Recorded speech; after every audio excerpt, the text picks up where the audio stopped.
Year after year, as cars roll off pit lane and take their first Bambi-like lap around the 2.5-mile cathedral of speed, drivers and fans reminisce about the past and the history of one of the world's most iconic racetracks. But in amongst the pageantry and celebration of past, it's sometimes easy to forget the here, the now, the memories still to be written. For the 30-plus drivers competing tonight, this is a race simply like no other. It's a race that is always the first to be circled on the calendar, the one where there's just that extra little bit of emotion, where the thrill of victory means so much more, and where the pain of defeat is amplified like no other. For some, just surviving qualifying and making the field is enough, but every driver always rolls towards the yard of bricks at the start of the 500-mile event, knowing that it could well be their day. For 4 drivers, there's a whole lot more at stake as a championship as well as a 500 crown is on the line. Tim Holgate won here last year and is equal on point to Matt Pavelski in what is realistically a 2-horse race. But last year, Brandon Trost was just 5 corners away from being the youngest 500 champion in series history. And though him and 2011 iRacing Indy 500 champion Tim Doyle are championship quote-unquote outsiders, anything can well happen between seeing the green flag and receiving the white. And maybe, just maybe, the checkered. So yes, this is Indy. It's the Indy field of history, pageantry, and the backstory on top of backstory. But at Indy today, it's the racing that takes center stage. Verizon Countdown to Green is next.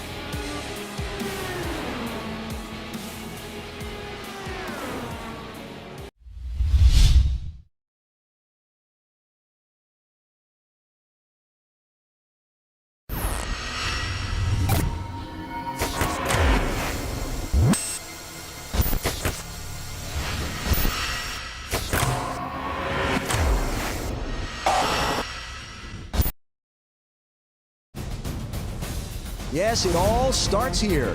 It's opening day for the Verizon IndyCar Series. From St. Petersburg, Florida, new cars, some new faces, and an old, solid group of veterans and winners. Get ready, stay with them here. They call it the Valley of the Sun. They're running laps at 155 miles an hour. Long Beach, California, a beautiful destination city with a huge sandy beach, great marinas, cruise ships, and once a year, the Verizon IndyCars. The spectacular, undulating Barber Motorsports Park, Indy Grand Prix of Alabama. The acceleration begins. The new champion of the Grand Prix of Indianapolis is... Everyone wants to win. Only one will.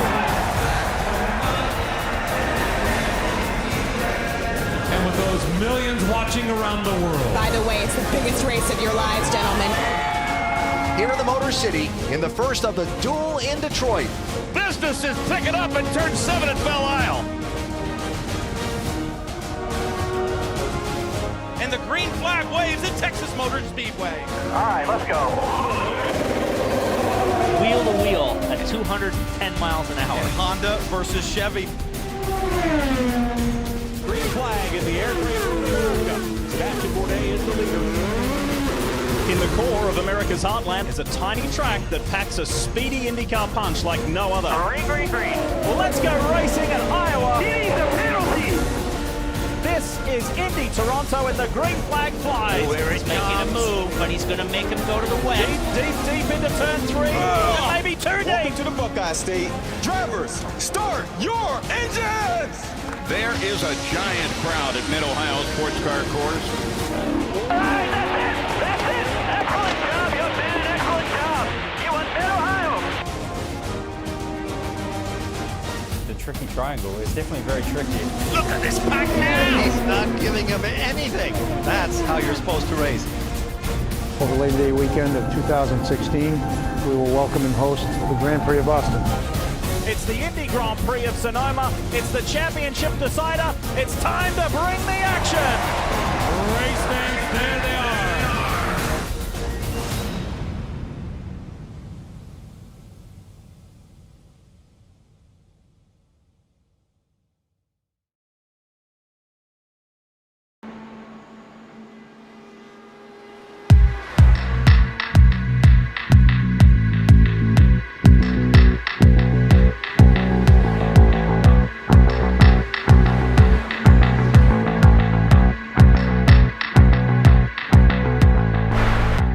Good evening, ladies and gentlemen, and welcome to the track located at the intersection of 16th Street and Georgetown. It is the place where the 16th Street Racing League gets its name. We are back home again in Indiana one more time as we welcome you to the 2016 16th Street Racing League Indianapolis 500 powered by Verizon.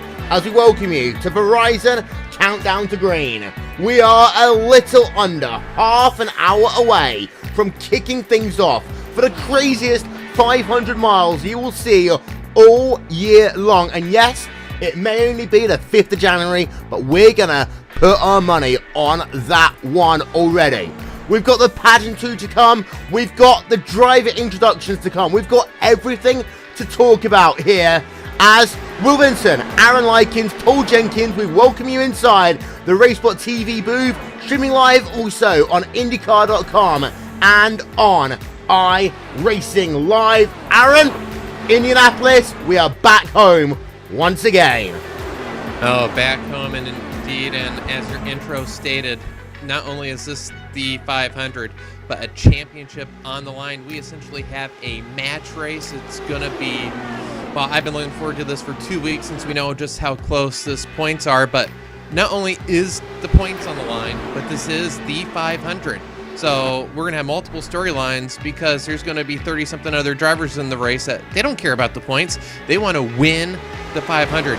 Opportunities don't come along all that often. There's many ways to lose this race, a few to win it, and the storylines that play out tonight, well, it's going to be exciting, Will. It is going to be fascinating. This is your championship scenario heading into this event. So long as they finish inside about the top 12, top 13, whoever is ahead on the racetrack between Tim Holgate, as we look on board with him now, and Matt Pavelski, who we see on board on pit road, whoever's ahead of those two drivers on the racetrack, they will be your champion. So if Pavelski or Holgate win, they don't only win the Indy 500, they also win the 16th Street Racing League crown. It becomes more complicated if Pavelski and Holgate have a bad day. If they finish outside about the top 13, then you bring in the outsiders. You bring in Tim Doyle, the 2011 iRacing.com Indianapolis 500 champion. He, in that number 11 Snake Pit racing car, becomes a factor. Also, the 007 machine, Brandon Trost, will become a factor. And Paul, just 12 months ago, Brandon Trost was 5 corners away from being the youngest 16th Street Racing League winner in series history.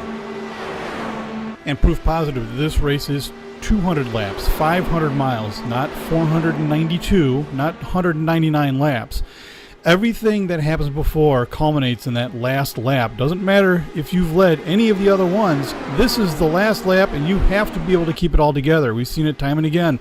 Jared Hildebrand, you know, in the real race. And it's this every lap you get closer to that finish, the tension just gets higher and higher. You start thinking about, what's the car doing? What's that sound I hear? What is am I losing traction? Is that tire going down? How's my fuel going? You know, everything's running through your mind while you're hurtling down the track at 230 miles an hour, and you're just trying to concentrate.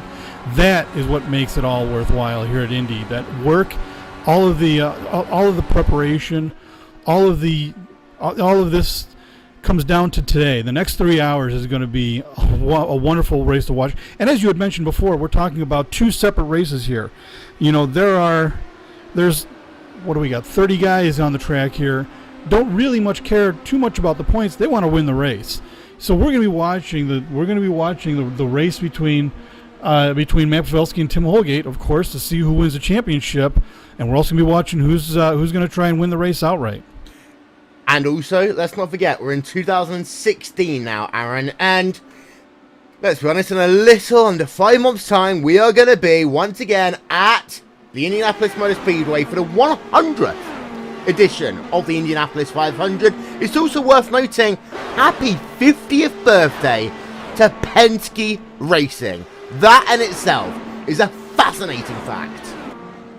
Fascinating, absolutely. And going back to when it was originated 50 years ago, I don't think anybody, Roger, anybody associated with the team back then could have even dreamt of the success. If they would have achieved 10% of what they achieved, that would be considered a success. But, oh, what a storied legacy that is. But 100th edition, I know you, I, and everybody in attendance last May, as soon as the checkered flags flew, well, that's about the saddest time of the year, because you're at that moment where, well, you got to wait the longest amount of time till the next running of the Indy 500. But New Year, January 1, everybody starts looking towards Indiana, 5 months away, and, well, 100th running, you know, all drivers in that race, well, given any race, actually, but this race is going to mean just a little bit more. Oh, indeed, so, and who knows, it could well be a Penske driver winning the 100th edition of the Indianapolis 500. Don't forget, you can catch that this Memorial Day weekend on ABC. ABC, of course, providing coverage of the entire month of May, the Angie's List Grand Prix of Indianapolis, as well as a revamped qualification for the 100th running of the 500, and of course, the pageantry itself. And you think back over the years, and there's one thing that came into my head, Aaron. I almost did a bit of a Brent Musburger as we came to live, and I almost said that we are looking live, because we are looking live at this fantastic racetrack, which since 1909, since Ray Harroun, has had so many storylines. And it's fascinating that also just before Memorial Day weekend, we are going to have ourselves, the 7th edition of the iRacing Indy 500, which we can confirm will be here live on RaceSpotTV and on iRacing Live. And each year the competition gets a little bit tighter, and we're getting to the point now where drivers are starting to log multiple wins. So who's going to be the first driver to win 3, win 4? So 7 years of running this race, it's starting to become a tradition that these drivers look forward to all year long. Of course, this race tonight means a lot, but that race in May, the official iRacing Indy 500, the fastest 33 on the server gets in. Just qualifying for that event is a notch in each driver's resume, but to win the official Indy 500, well, for drivers that run the Indy car, there is nothing sweeter than you can do than win that race. Yeah, we've got ourselves a packed field here today, ladies and gentlemen. We're showing you a couple of the drivers, a couple of the teams partaking in today's event. Of course, we have ourselves some real-life talent as well. There you can see Jack Turner, the number 97 Turner Motorsports car. We ride on board with him as he heads himself past the pagoda on the left-hand side, past the scoring pylon on the left-hand side, and down into turn number 1. Paul, the issue with turn number 1 isn't necessarily the corner itself, it's the shadows. They can play havoc with your eyes, and before you know it, there's the outside retaining wall. It's so hard to get that corner right. And, you know, this is the fascinating fact about this track. Every corner is exactly the same, but your perspective of it is so much different. Coming down the front stretch, it's almost like you're driving down a tunnel at 235 miles an hour, and you can't see the apex of that corner until you're just about to turn into it.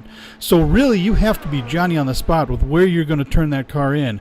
Just about a foot too early or too late, and your entire turn becomes much more different prospect than just simply making the turn. Not to mention there's a shadow across there now. The turn's going to be cooler. The grip's going to be different. And as you come out of there, as you come off of that turn, you see the sunlight when you come off of that corner, and the grip will suddenly change.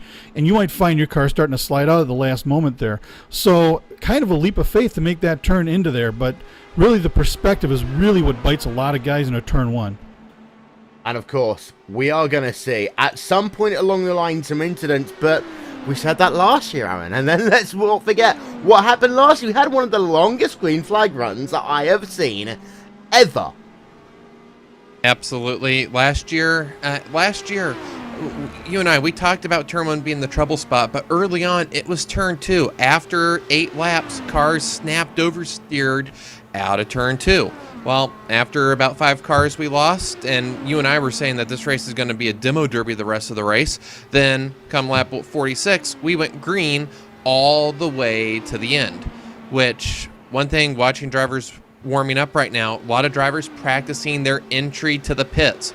We lost 5 cars last year due to incidents entering pit road. You have to have that brake bias right. The tires, well, going from 228, 230 miles an hour down to pit road speed, very difficult. But yeah, these teams, especially for the 2 running for the championship, you don't want to be caught out like Brandon Trost last year, coming 5 corners and about just 0.8 of a gallon short of winning the race. You can't afford that. So, I mean, what do you do? Well, you have to plan for some yellows, and yet last year it shows that we can run 3/4 of this race green. Always count back. That is the rule. You always count back at Indy. You always put yourself 1 step ahead of the game rather than 1 step back. If you're trying to fight back on strategy, you will never win this 500-mile event. Ladies and gentlemen, it's time to welcome your 2016 16th Street Racing League Indianapolis 500 field, and we start at the rear. Enrique Ebo in the 32nd position with a qualifying speed of 224.1 miles an hour. In 31st place, it will be Gary Borgenhagen for Broken Arrow, qualifying speed of 224.5 miles an hour. And then Brian Simpson is in the 30th position, qualifying speed of 225.489. Into the top 20, Michael Chin in the 29th position with a qualifying speed of 226.0 miles an hour. Michael Peters in P28, 227.2 miles an hour for his 4-lap average qualifying. Martin Nagel-Kirkin in P number 27 with a time of 227.7 miles an hour. And then in P26, Vic Cordell, qualifying speed average of 227.9 miles per hour over his 4 laps. Jack Turner in P25, qualifying speed for him at 218 miles per hour. Then we have ourselves Lane Kinchmore in the 24th position, qualifying speed of 221.628. Stanley Ench in 23rd position, qualifying speed of 223.416. Tim Miller in the 22nd position with a qualifying speed of 225.425 miles per hour. Christopher Demerit in the 21st spot, qualifying speed for him of 226.894 miles per hour. Joe Flanagan is in the 20th position with a qualifying speed of 226.894 miles per hour. Into your top 20, Eric Davis with a qualifying speed of 226.7 miles an hour, and ahead of him will be Donald Strout in 18th position, qualifying average speed of 226.8 miles per hour. Adam Dock into the 227 mile per hour ranges in P17 with Terry Mattinson in P16 at 227.4 miles per hour. Just ahead of him is former 16th Street Racing League organizer Scott Manifold, P15, average speed of 227.45 miles per hour. Jim McClure for Snake Pit Racing rolls off in P number 14, qualifying speed of 227.5 miles per hour. Similar speed to Paul Jennings in 13th place. Niles Anders in 12, qualifying speed of 227.8 miles per hour. Dave Jinks for Broken Arrow Racing, qualifying speed of 227.8 miles per hour. And now into your top 10. Austin Espartee in 10th with a qualifying speed of 227.9 miles per hour. It's your championship contender, your championship leader, joint leader, Matt Pavelski in P number 9, qualifying speed of 227.9 miles per hour. In P8, it's Joe Branch with a qualifying speed of 227.9 miles per hour. Ryan Norton will roll off in P number 7 into the 228 mile per hour range in his Broken Arrow machine before the Banshee X car of Randy Crosno rolls off in P number 6, 228.0 miles per hour. Christian Steele in P number 5, qualifying speed of 228.080 miles per hour. And then his championship outsider, Brandon Trost in 4th, 228.1 miles per hour. And now it's your top 3. Tim Holgate, co-championship leader, coming into the event. He is in 3rd with a qualifying speed of 228.2 miles per hour. Tim Doyle, the 2011 iRacing.com Indianapolis 500 winner, he rolls off in 2nd. Qualifying speed of 228.3 miles per hour. And bringing the field to the green flag will be Bradley Walters with a qualifying speed of 228.356 miles per hour. Now, at this time, ladies and gentlemen, it's time to get our pre-race festivities underway here on RaceSpotTV and on IndyCar.com as the Rise and Countdown to Green will continue with the singing of the national anthem performed by the anthem performed by Jim Corneliuson. Oh, say, can you see by the dawn's early light what so proudly we hailed at the twilight's last gleaming, whose broad stripes and bright stars through the perilous fight o'er the ramparts we watched were so gallantly streaming, and the rocket's red glare, the bombs bursting in air, gave proof through the night that our flag was still there. Oh, say does that star-spangled banner yet wave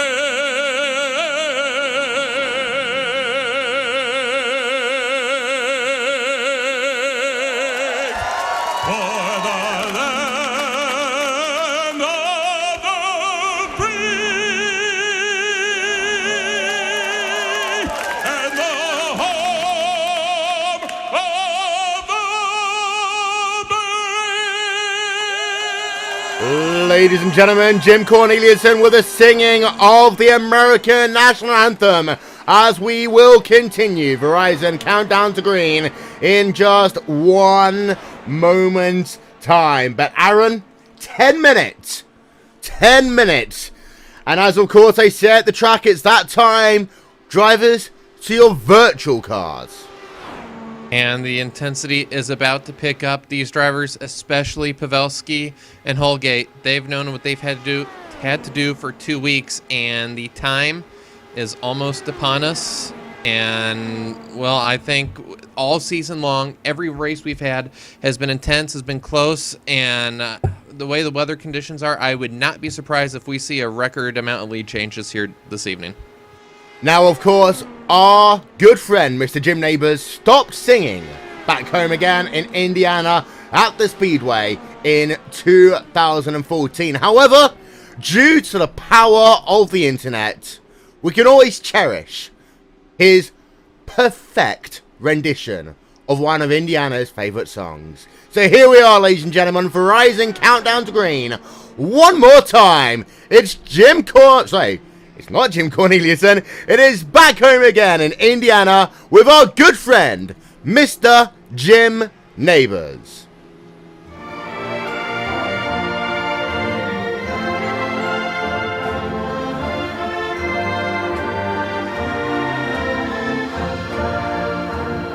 Back home again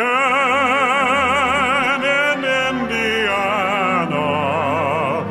and it seems that I can see the gleaming candlelight still burning bright through the sycamores for me. The new moon hay all its fragrance through the fields I used to roam. When I dream about the moonlight on the Wabash, how I long for my Indiana home.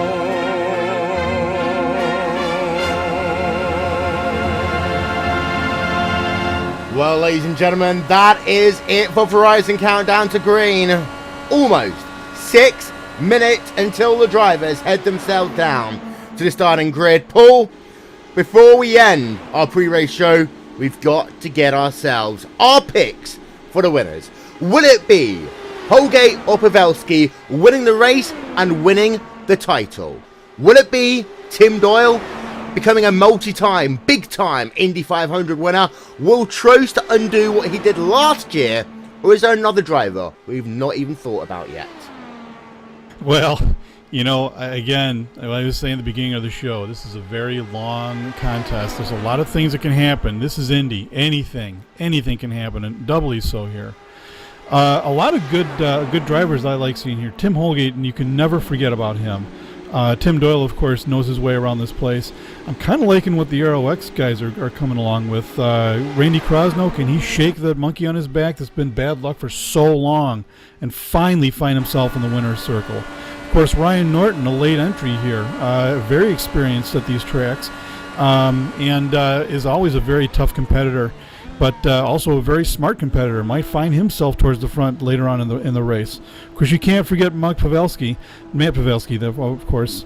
You know, he's got something he's got to do. He's got several cars between himself and Holgate, and if Holgate charges for the front, then Pavelski knows what he has to do. A lot of good drivers here, but I think if I were to try and pick one, I've got to give my money over to Tim Holgate. I think this is his year. Aaron, your turn. Well, Holgate, it's hard to bet against him winning last year. For the championship, I'd give the edge to Holgate just because he's been under these pressure situations more often. But I have alluded to this match race we essentially have between Holgate and Pavelski. I mean, in horse racing, most famous match race, Seabiscuit and War Admiral. But the thing is, we have a match race with 29 other cars on the racetrack. So they're really going to have to really watch where each other is and really mimic their strategy to where they are. So if, for instance, if Holgate's third and Pavelski sixth, does Holgate really gain anything by going for second and pushing the issue? That being so, I don't know if the winner of this race is going to come from those two. We haven't talked much about our pole sitter, Bradley Walters. 6 races this season, best finish coming back in Road America at 9th. So for drivers starting behind him, you got to wonder, okay, he hasn't had that much time up front. You don't want to see him do what Scott Sharp did in 01 and tag the wall in turn 1. But at the same time, will he be a surprise winner coming out of nowhere and winning this race? So I've done a really good job of answering the question without answering the question. So for the race win, I'm going to go Tim Doyle. Well, we have ourselves a couple of people. Myself, I'm going to think outside of the box just a little bit. And I'm going to put my money on Christopher Demerit in that number 144 car. He hasn't got a championship horse in this fight, but he has been in many a big-time Indy 500 situation. And I think today he's got what it takes to head himself to the front of the field and be there when it matters. And this race, yes, it's 500 miles, but you've got to make sure you're there for the last 100. Otherwise, there's no point in you even showing up. Well, ladies and gentlemen, that concludes Verizon Countdown to Green, as we are now just moments away from the starting command here at the Indianapolis Motor Speedway. We will step aside for just one moment, and we will be right back.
Truex in the outside, contact made, 56 slides it in at 4, who's going to be into straight, dead even, give it to Ryan Truex. Truex is your winner over Tandy.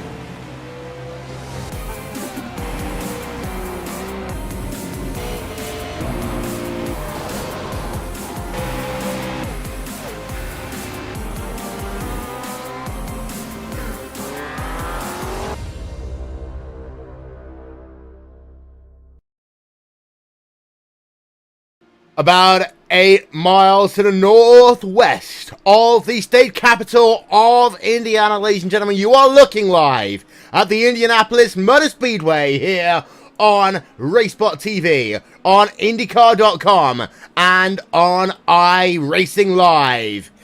Practice is over. The cars have assembled down on pit road, and that means it is time for the starting command, which today will be given by the 2011 iRacing.com World Champion of Grand Prix Racing, driving for Co-Anderson Sports, Mr. Hugo Louise.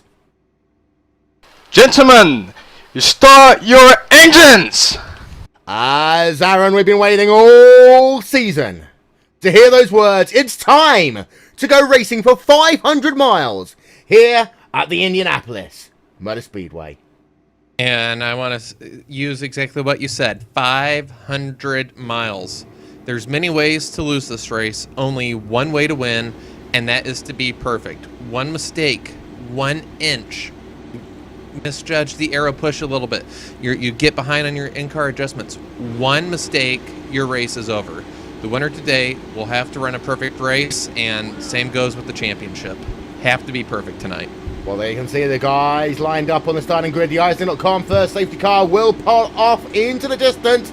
Here's a look then, one more time at your starting grid for tonight's event. It will show up on your screen and pull. The first challenge is simple. Get yourself through turn number 1. Get yourself through lap number 1. Settle down, get into a rhythm, and from there, you start to count backwards. 3 parts of the race. The first part, stay alive in the start. First couple of laps, always going to be a prospect of trying to figure out what your car is doing, what the other cars around you are doing. You're in more traffic than you probably has ever been since you've been practicing here. You've never had this many cars around you this before. You've never had the track this green before. These guys are all thinking about all of these things. Meanwhile, everything happens at warp speed at these speeds. And if somebody loses it in front of you, where do you go? You have to prepare for all of these things, and you must be prepared before they happen, or you'll find yourself as part of the incident, not avoiding it. The middle part of the race, strategy. What are you going to do with the fuel? What are you going to do with your teammates? Who's where? What are you going to do towards the end of the race? What are you going to position yourself to do? And then there's the final say 50 laps. This is where you turn it on. You got everything left in the car. You put it out on the field. Nothing is held back. This is the Indy 500. You don't pace yourself here. You don't hold anything back. You win or you go home. Well, there you can see the cars. They're heading themselves down towards turn number 3. As we move ourselves towards the front of the field, there you can see the driver bringing the field to the green flag. It will be Bradley Walters, but alongside him, it is a veteran. Behind him, it is last year's champion, and alongside Tim Holgate is the guy 5 corners away from victory just 1 year ago. So ladies and gentlemen, sit back and relax. We welcome you to the 2016 iRacing 16th Street Racing League Indy 500, and it's going to start right about now as these guys will storm down in towards turn number 1 for the first time. The question is, will they all get through turn number 1 without any incident? Your first 10, 11, 12 cars are doing so. Bit of 2-wide racing down in your pack, but everyone looks as though they're through turn number 1, through turn number 2, and Aaron, now they head themselves 2 wide, almost 3 wide for the race lead. Tim Doyle made a nice move to the inside. Bradley Walters, our pole sitter, all the way going to be back down to 4th. Maybe he'll be able to hold 3rd as Strosis into the inside, but Tim Doyle comes off turn 4.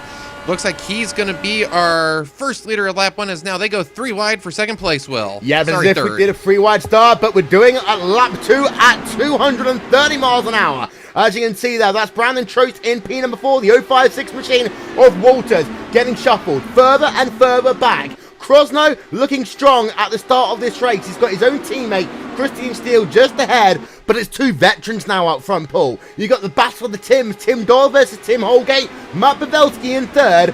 Basically, whoever's ahead of Holgate and Pavelski will win this championship, period.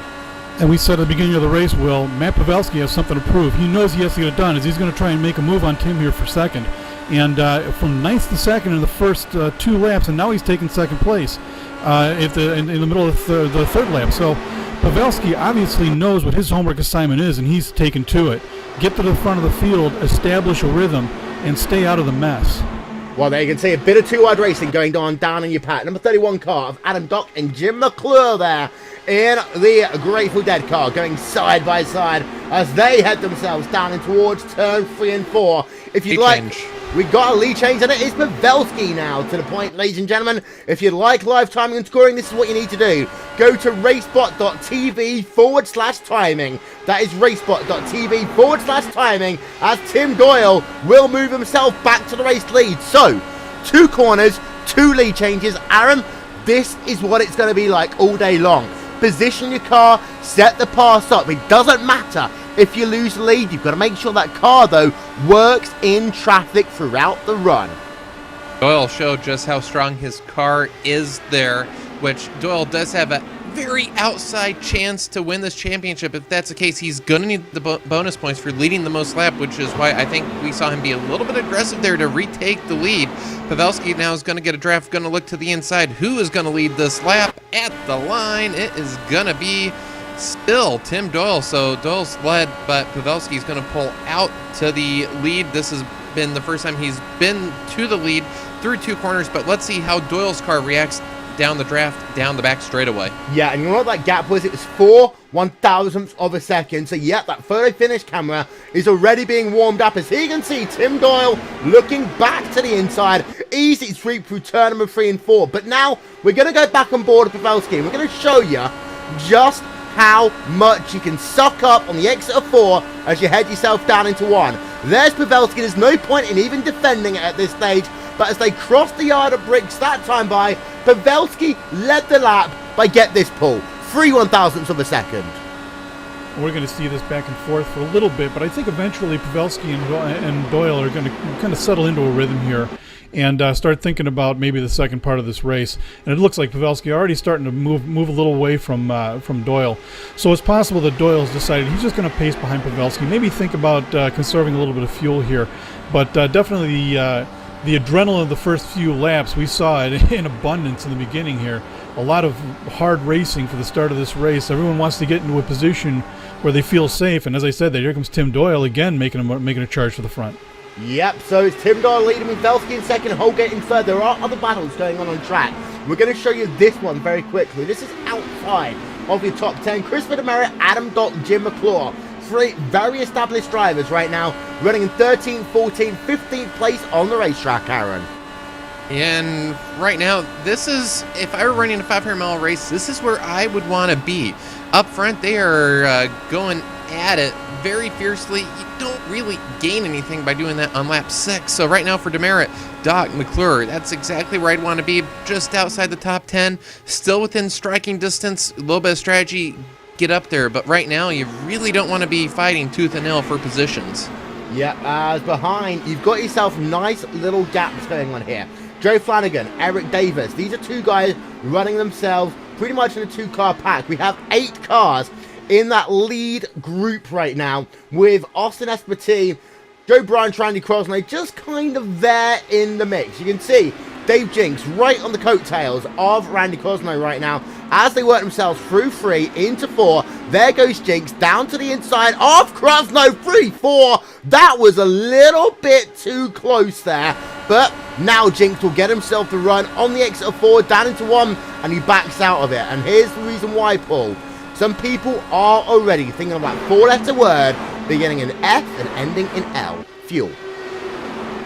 Yeah, absolutely. Especially the guys up front with this jousting back and forth. Of course, everyone is the advantage to that because it slows the front cars down. You can get off of the gas a little bit, save yourself a little bit of fuel. So while these guys are jousting up front, the guys behind are conserving gas.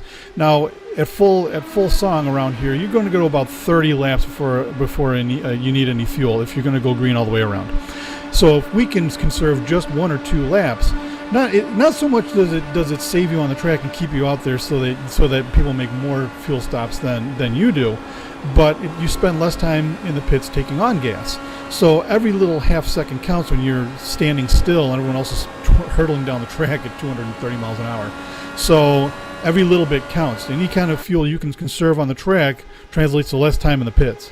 So far, your fastest lap of the race has been scored by Randy Crosney. In fact, he's the only driver into the 39-second range with a lap time of 39.992. A lot of drivers, though, in that 40.0 bracket, and the draft will prove to be of use for a lot of these drivers. It's settled down just a little bit out front right now. Pavelski's now led 3 laps. Tim Doyle has led 7. So Pavelski is trying to get himself that bonus point, Aaron, for leading the most laps, which, if it's going to be a case of these guys finishing inside the top 10, won't be a factor. If disaster hits, that's when that bonus point might well be important. Yeah, you never want to leave any points on the table, and I'm sure the past 2 weeks, both Pavelski and Holgate looked back at their season and thought, well, maybe if I would have ran a little bit harder there, because we saw Holgate on the road courses really stalk his prey a long time, as Holgate now going to move to second place. So our championship contenders now run 1-2, so we are truly in a match race situation. We are indeed. Pavelski and Holgate came into this race separated by absolutely nothing. Zilch. 0 points. It was the dream scenario. But you just heard that there, Aaron? That was a lift into turn 3 by Holgate. He doesn't want to go for that race lead right now. He's taking fuel numbers over leading laps. And being in P2, he now has the opportunity to help really command the field behind him. So he's in a good place, but now he looks down to the inside and he'll take that race lead away. He's just playing with us for a corner. It's like these drivers are thinking about the end game now. With Pavelski and Doyle, you saw sometimes you would be coming out of turn 4, sometimes you would have the lead at the line, sometimes you'd be that 4,000th. Now does Pavelski strike back? You bet he does, to the inside. So Pavelski going to go back to the lead. So already you got to think, do you really want to be leading this race when the white comes out? I know we're only on lap 13, a lot of stories left to be written, but right now, being out front, I don't know. As Holgate's going to go back to the lead to the inside. Will he get credit for the lap led? I think he does. Yeah, and Brandon Trost is on the move right now as well, with Tim Doyle to head themselves down into 1 once again. Now, actually, Paul, if we were to remove the top 2 drivers from the equation, we've got ourselves a battle as well for P3, P4 in the championship between Brandon Trost and Tim Doyle. P1, 2, 3 and 4 are running 1, 2, 3, 4 on the racetrack right now.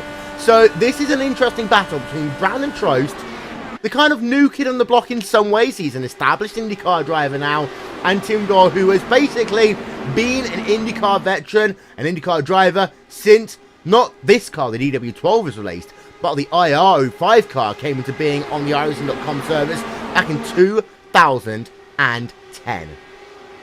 Right, one of the old guard, absolutely, is looks like Bradley Waters went ahead and got ahead of Tim Doyle for 4th, so that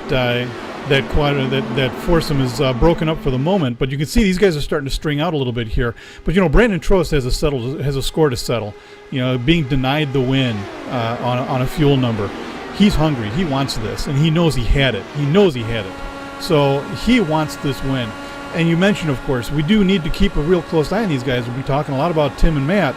But, Brandon and Doyle, we're going to have to keep a real close eye on them, because should, God forbid, something happen to Tim and Matt, the story changes. The story changes immediately. And, you were talking about also lifting. This is a track of momentum. If a car lifts, you'll see guys passing each other, and you'll kind of wonder why they're doing it. This is a track of momentum. If the car in front of you lifts, you're put to a decision. Do you want to lift with him and risk the possibility of getting run into from behind? Or do you go ahead and make the pass and just keep your momentum up?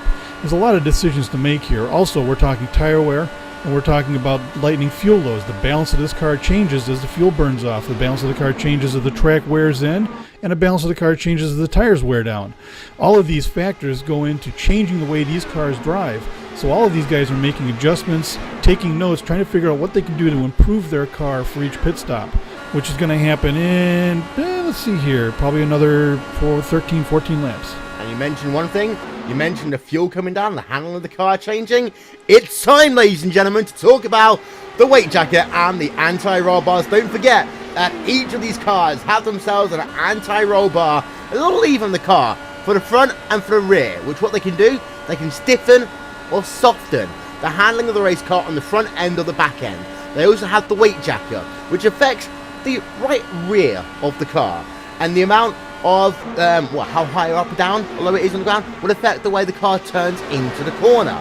So these guys have got in-car tools. They've got fuel mixture settings, and yes, Aaron, they can use all of these things throughout the course of their run. This is not like the IRO5 car in the late 2000s when they took the fuel mixture knob away.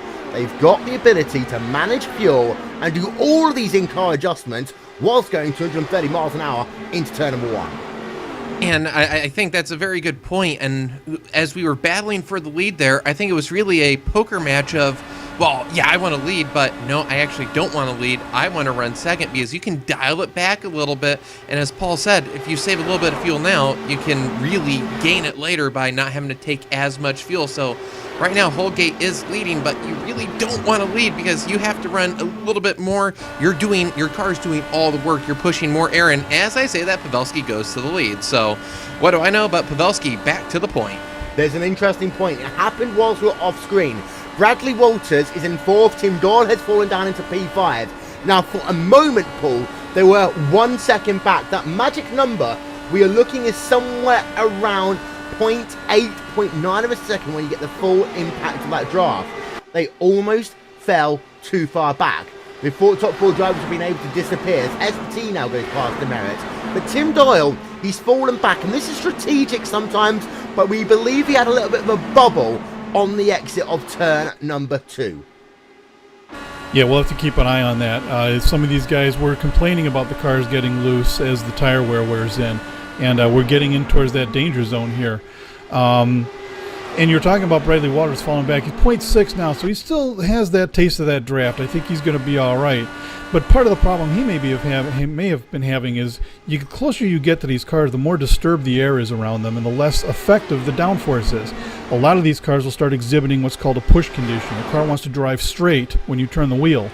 And by backing off a little bit, you can get a little more air on the front wings, and you can improve that situation. And it helps us to not beat up so badly on the tires. and also, of course, helps immediately in getting into the corners.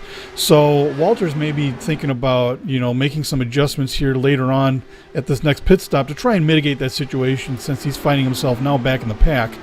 And meanwhile, of course, we're talking about Pavelski and Holgate and Trost making their way off. Looks like actually Walters is moving his way back in. 0.4 now behind Trost, and maybe trying to get himself back into this battle, leaving Tim Doyle behind. Tim Doyle 1.1 seconds back behind Bradley, so perhaps he might have lost this draft. Yeah, it looks as though that Tim Doyle has fallen back behind that magic number. We'll keep an eye on the lap times, because it was actually a 40.7 there for Tim Doyle, a 40.1 for Bradley Walters. That last time by 0.6 of a second.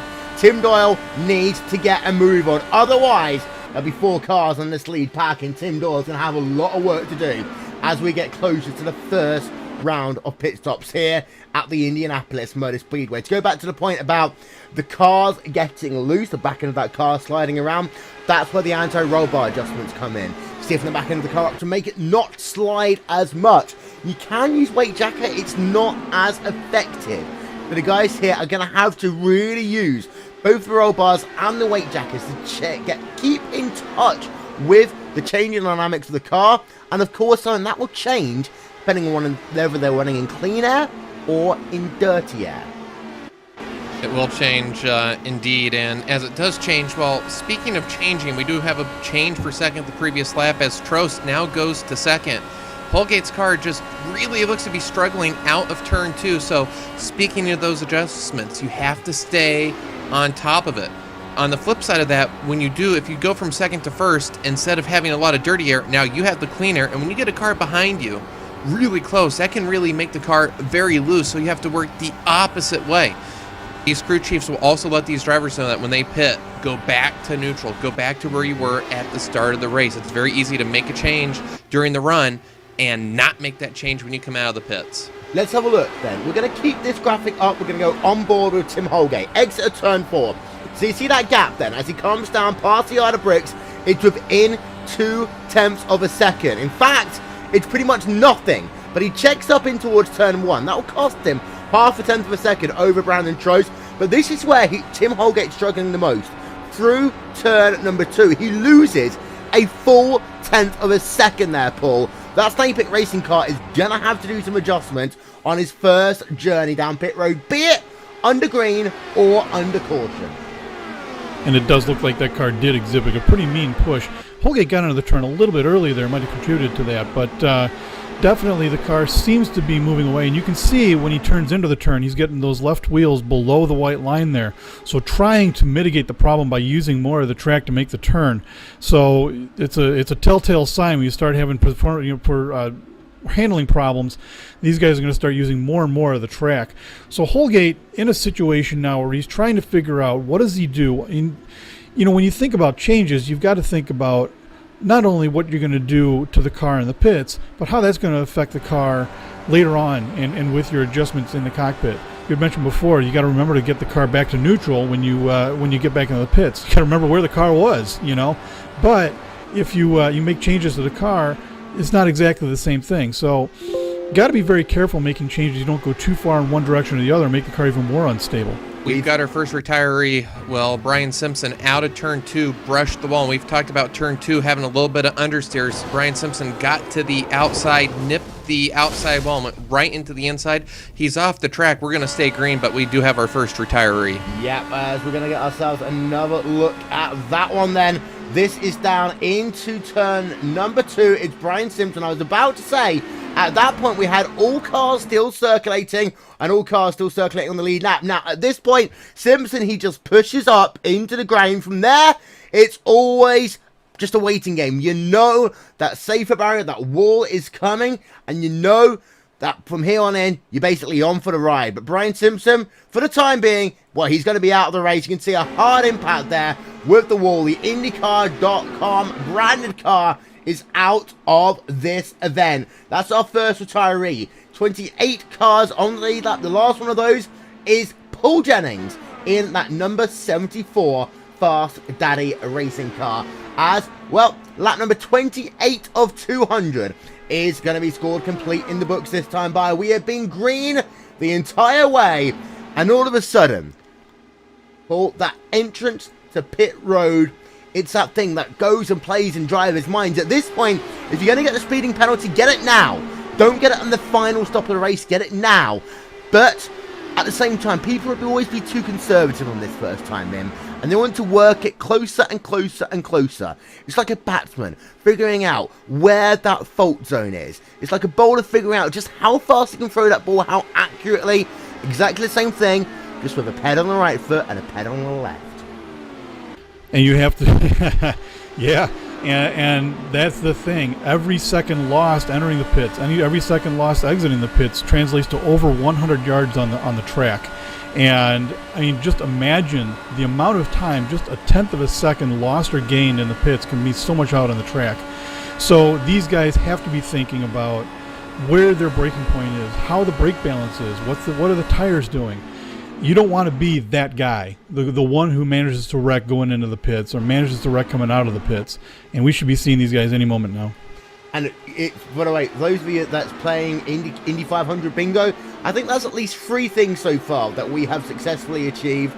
We've done the You're Looking Live, we've done ourselves. Oh, we got Pavelski, the first driver then to commit on towards pit road. We've got ourselves Tim Doyle coming in as well. Conclusion of lap number 29 of 200. And to finish off our point, you've also, of course, heard the football field in the space of a second moment. So, here is Pavelski. Broken Arrow, number 75 car, heading himself on towards pit road. You can see that Tim Holgate is going to do exactly the same. He drives on past Pavelski, a little bit sluggish actually on towards pit road. We'll keep an eye out on him. We'll keep an eye out on Tim Doyle. It's going to be a longish stop, 10.6 seconds, filling it up. Out and away then. For Pavelski, he will come out ahead of Tim Doyle. Tim Doyle will be out and away in a total time of 9.7 seconds. The green flag pit stops are underway here. Tim Holgate, well, he's just gone past turn 1. We've got more drivers on pit road, though. Look at the gaggle of cars coming on pit road, Aaron, this time by. And last year's race, we had a 5-car incident because one car messed it up on entry, tagged the pit wall attenuator, clogged the pit road, and there was no place for many cars to go. So green flag pit stops can be very treacherous here. And Will, don't forget exiting the pits. There is a bump shortly after the cones. If you're in the wrong gear, when you hit that, you're going instantly into the spin cycle. Yep, we're just going to get some of these times up for you. Christopher Demerit, 10.6 seconds. Holgate is on pit road. We'll cycle through to him in a moment. Crosno out, 11.9. Joe Branton, 10.1. Christine Steele, 11.2. As we've also, of course, had Espartee in. We've had Demerit in. Niles Anders, it wasn't a 0.1 second stop, but now it's time to look at that driver of Tim Holgate. You can see him bottom right-hand side of your screen coming in. Also, Bradley Walters on pit road at the same time. Pit stop time for Tim Holgate then. Let's have a look. We'll zoom on in and we'll see what he can do. 10.8 seconds as he comes out of the way. Walters will come out ahead of Holgate. 9.2 seconds. Fantastic there for Bradley Walters in the 056 car pool. An amazing stop by Walters to get in front of Holgate. And meanwhile, Pavelski just coming out of turn 2 now, so has a head of steam. We'll see if he can actually get ahead of, get a hold of these two and where they're going to be. And doesn't look like he's going to get there. I think he's going to have to settle in behind Holgate here and work on him from there. Well, Ryan Trost, final driver in, and Aaron, 3 laps longer. 3 laps longer. Yeah. 3 laps longer, which that may equate to 1 shorter stop. But for Bradley Walters, his pit in time was 7/10 slower than Holgate. So I have to wonder if he did not take a whole tank of fuel because he was 7/10 slower than Holgate and yet got out in front of him. So I have to wonder if maybe he short-filled to get in the draft. Very slow in lap there for Brandon Trost, to 52.313. Compared to his rivals, it's put him down in P6 for the time being. This is his way. By the way, Tim Holgate has gone to the race lead. No, Walters will have the inside line in towards turn number 3. Holgate stays in line for the time being. So as it stands, after 1 pit stop, it's Walters in the 056 Zip Speed weaponry car, about to lose that race lead to Tim Holgate as they head themselves down into turn number 1. Holgate now leads in the number 6 Abutu Racing Snake Pit Racing car.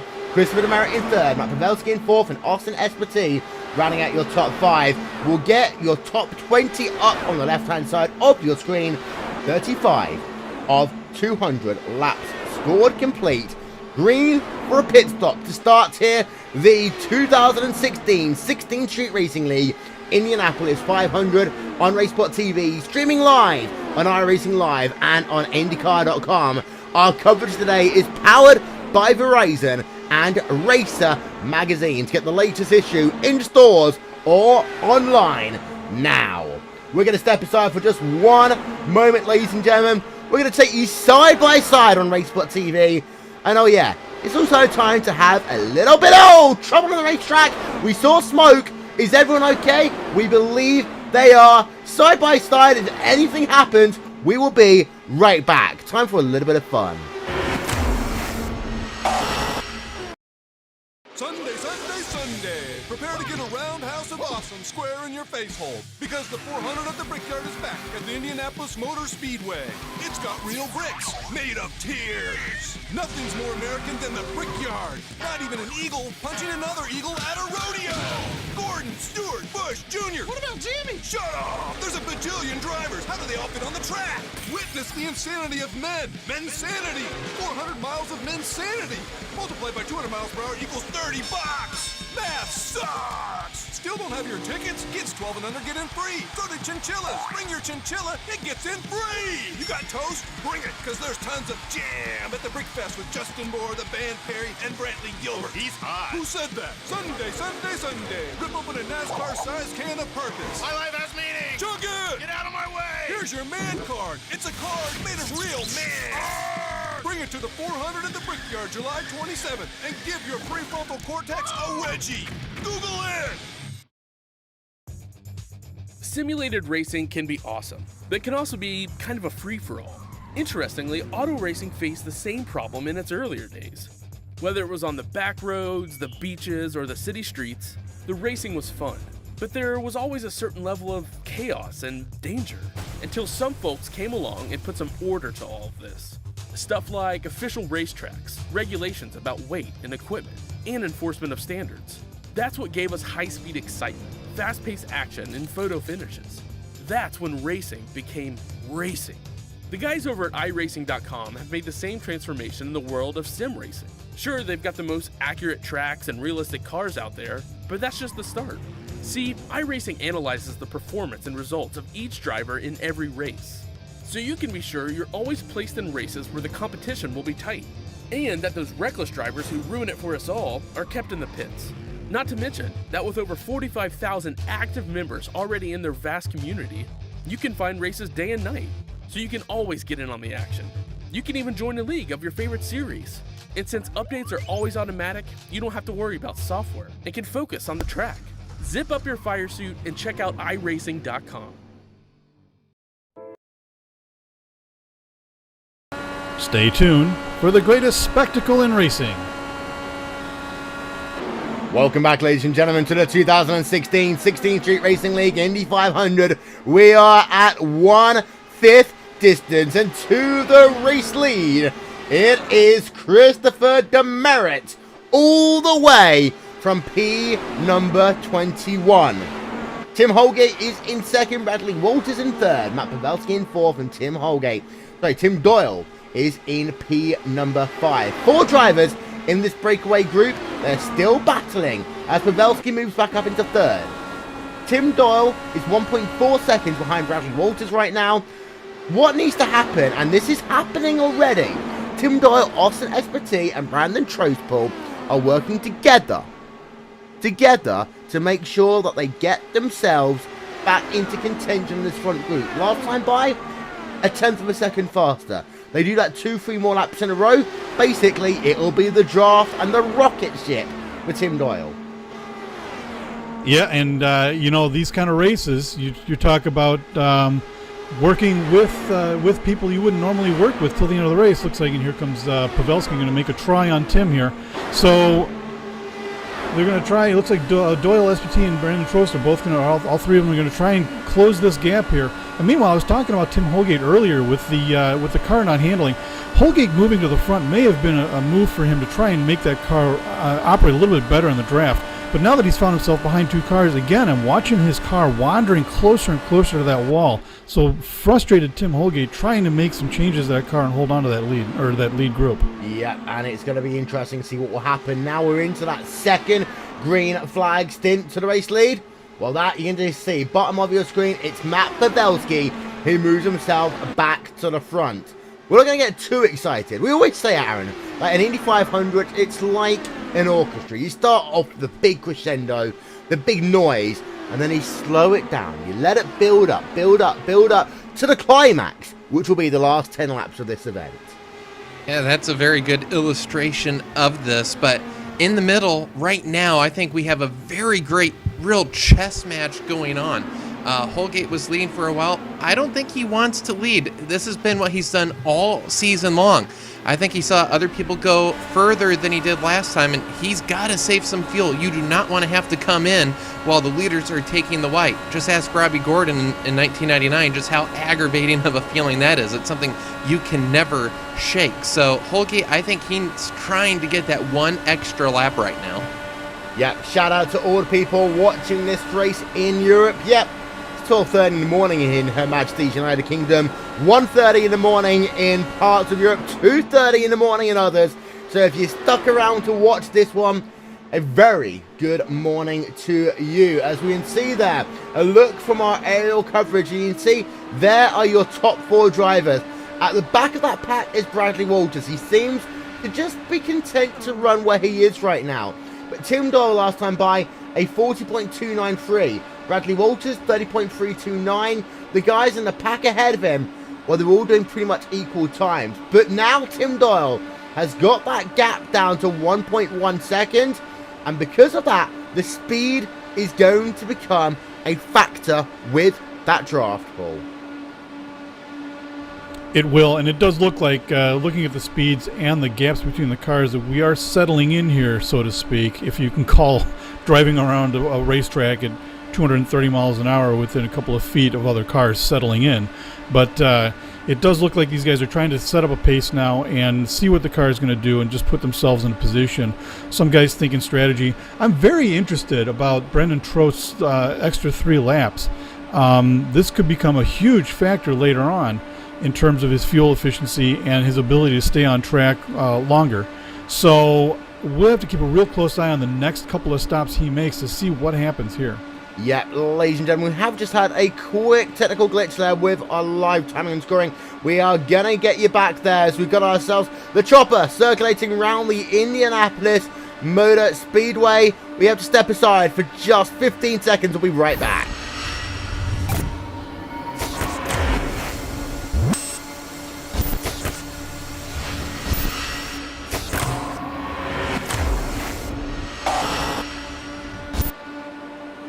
Well, there we are, ladies and gentlemen. We are still green here at the Indianapolis Motor Speedway.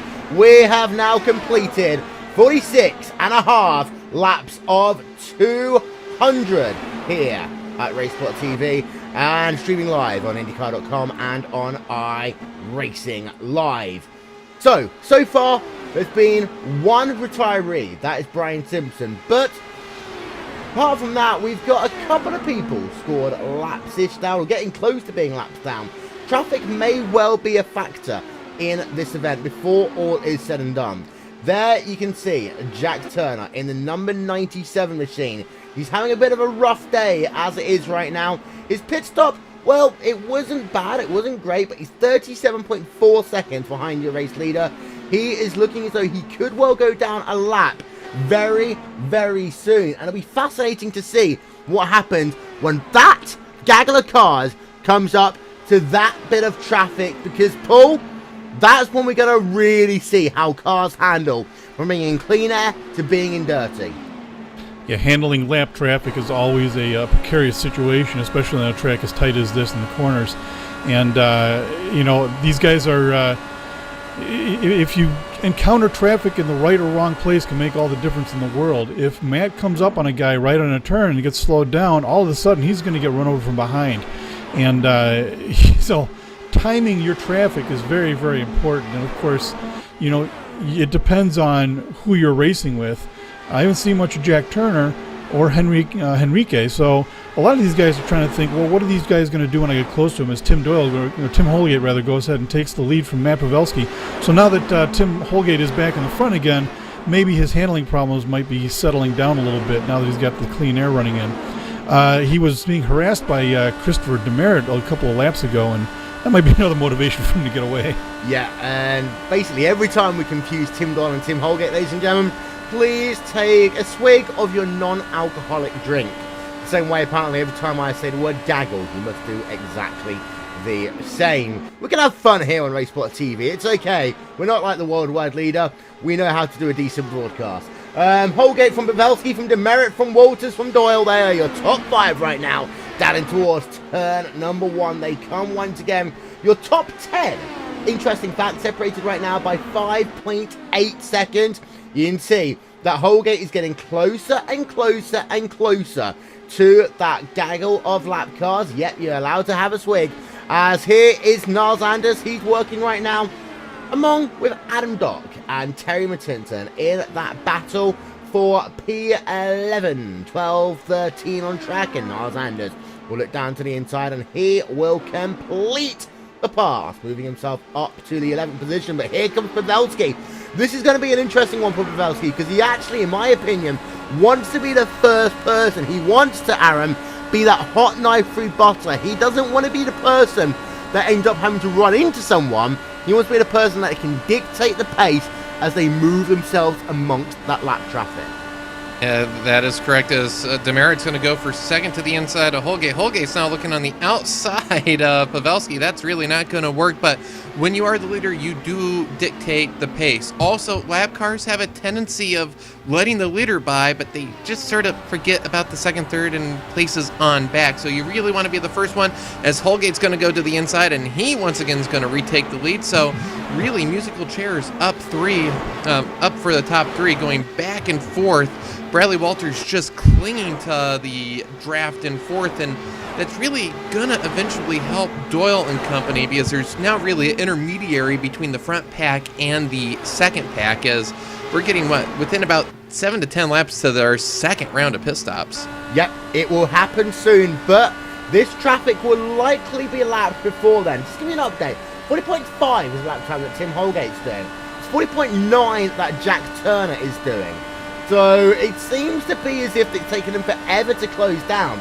Like last time by, it was a 40.6 for Turner and a 40.2 for Tim Holgate. So they are closing, but at a rate of 0.4 of a second a lap. Whilst we have a moment, Martin Nagel-Kirkin battling it out with Vic Cordell. This is a P number 19, P20 on track. And just thinking out loud here, Paul, what you don't want to have is the likes of Holgate coming up towards this lap traffic just as they have to come on towards pit road.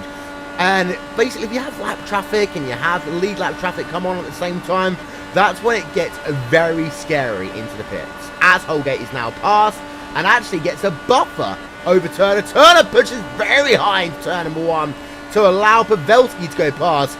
You never want to be that car having to push high in turn number 1 for the sake of pushing high. But Turner looks as though he's allowed a good 3 cars through without any issues. Turner driving very smart here, but you have to be extremely careful. You know, there are marbles on this track, and Darby Monsters up there is, as many a driver can tell you. You get a little too far up into that gray area, and suddenly that car just stops turning. And, you know, you will hit something eventually, and it'll be a wall.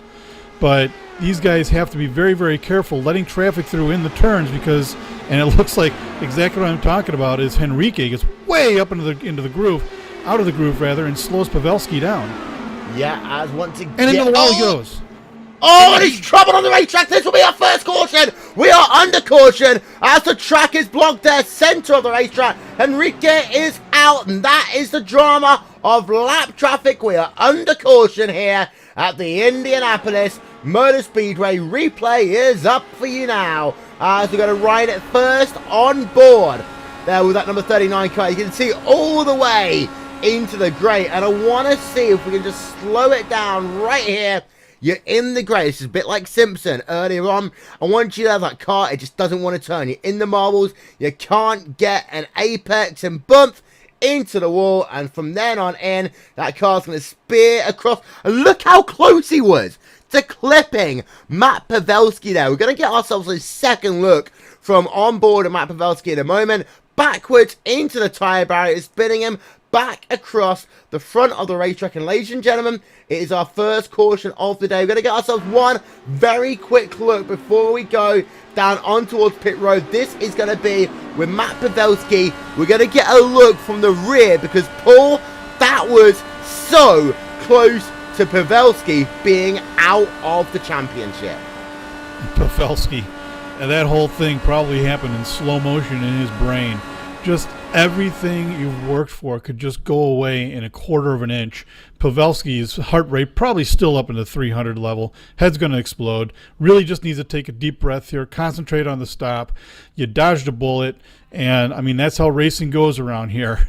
But, you know, we were talking about Ebo and trying to let these guys by as we get into the pits here. Yeah, it was half a car length. And thankfully also Christopher Demerit didn't get involved in that one as well. Pavelski, all these drivers are on towards pit road. We're going to get ourselves a look then. Here we are. We're on board with Pavelski. Tim Holgate is ahead of him. Everyone is coming down on towards pit road with the exception of one driver. That's Jack Turner, because of the fact he was, of course, put a lap down before pit stops came into play.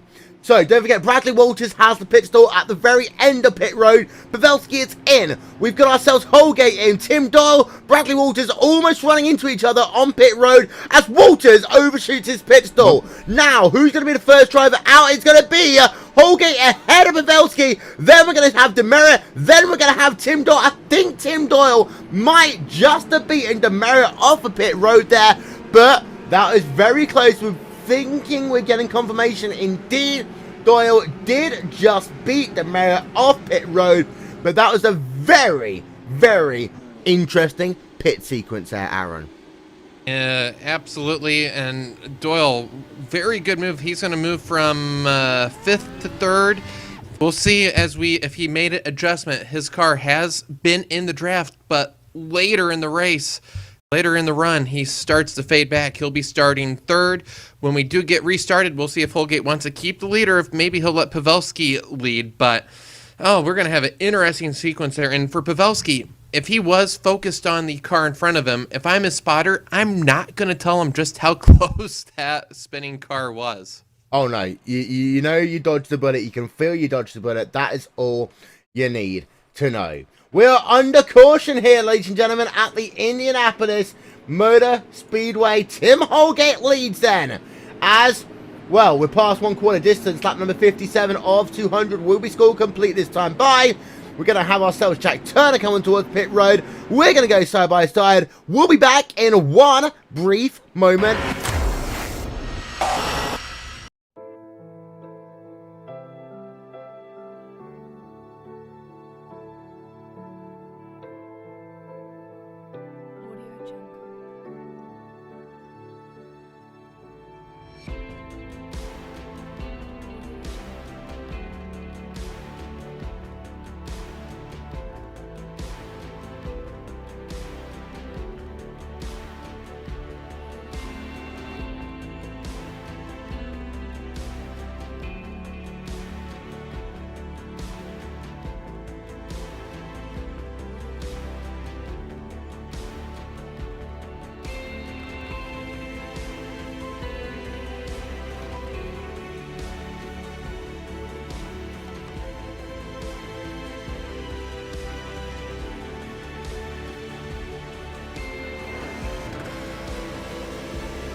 Well, don't forget, you can buy the Nürburgring right now. Back for the restart here on RaceSpotTV and on IndyCar.com. It's Holgate from Pavelski, from Dole, Demerit and Esparti. The green flag's back out. You can see the weaving. Cautions can breed cautions. And single file restarts always make things interesting. Back down into one. There's the side-by-side action. That is the Verizon car, I believe, of Joe Bryant going side-by-side with Niles Anders in towards turn one. Joe Bryant will win that battle, Paul. And trying to jockey for position early. Looks like Niles is not going to have any part of it. He's going to make a try on Joe Branch again. Thinks better of it, tucks in behind. Lots of dicing behind here, though. Looks like maybe that's Krosno and, or rather, who is that? Tinson, Eric Davis? Yep, it is actually. Terry Tinson, Eric Davis, Gary Borkenhagen there in the mix as well. Borkenhagen in the 099 machine, currently in P at number 14. We had a car there. Just flash on my timing and scoring machines. That's the reason why we're 3 wide almost down towards turn one. Trost versus Doyle versus Esparti in towards one. And here's the issue. You run 2 wide in towards turn one, it'll cost you 4 tenths per second. That's what's happened with Brandon Trost and Osman Esparti there. They're now 8 tenths per second back from Demerit. In fact, they're a second back as Esparti will go down to the inside. You can't go side by side into 3 guys. You'll lose yourself the draft. But they are content on fighting right now. And that gap is 1.1 seconds. Let's see what will happen as they come down in towards turn one again. Will they decide to slot into line? Or will... No, Brandon Trost is going to go back to the inside. No love lost between these two teams. But they need to find one dance partner and work together, not against each other, because, Aaron, it's only lap 62 here. And up front, they've been also changing Pavelski and Holgate, but they've been doing it almost a little bit of co-opetition. They're leapfrogging on the straightaway and going single file. Oh, big trouble. And that is Gary Borkenhagen. We are getting word. Yes, it is there. As Gary Borkenhagen, Terry Matinton's horrific lock at Indy will continue once again. Let's get ourselves a second look at that one, as it was off of turn number 2 again. Our second turn 2 victim of the day, slowing it down then. The and one design super slow-mo replay, and that's going to be a big one, Paul. Yeah, it looks like actually they got through the corner okay, but then it looks like maybe Terry, I'm not sure what happened here. Terry came down a little bit. Gary came up a little bit. I think it was a little bit of a situational awareness issue there, and they just made a little bit of contact, and both of them go spinning off into the wall. Saw contact between a couple other cars too. I'm trying to figure out who that is. Looks like Vic Caudell and Martin Nykerken both clipped the grass a little bit. Both the cars caught air, and that could do significant damage to the car. Yeah, we're just having a look there, and this is on board with the driver of Margin Nagel-Kirken. There's Vic Caudell ahead, and they can see the car upside down of Gary Borkenhagen. We're going to run this in real time. There you can see car just having to flick into the air. Now, was it at the end of the All-Star race in NASCAR at Charlotte a couple of years ago? Well, the winner, was it Denny Hamlin who did that? I don't watch NASCAR that much, but they had it where they caught a grate and basically the car flipped into the air and destroyed itself. Pretty much it's exactly the same as if you go from asphalt to grass at that point of IMS. Here's the situation. Sorry, I said IMS. Here's the situation, Paul. How many people's going to come in? How many people's dummying? We've seen a couple of dummies. Will anyone come in and top off? I think it's going to be a Pied Piper moment. Yep, here we are, half the field then, Paul, doing the Pied Piper game. Yep, Adam Dock leading the charge for the back half of the field, getting in for gas. And this is a tactical move. Even though you're only going to take on maybe a gallon or two makes a big difference when you're sitting still in the pits during a green flag stop. So a little bit of split strategy finally happening here in this first half of the race. And we'll have to see how this goes. Now, the first driver listed as being in is Paul Jennings, but we've got a couple of people that's just come out of pit road. Jim McClure, we know, was just in. Joe Flanagan in as well. He was one of the Pied Pipers, and it was Adam Dock, we believe, was the first driver off of pit road there. You can see him in the number 31 for a racing car, Joe Flanagan. Then second off pit road, then it is Jim McClure.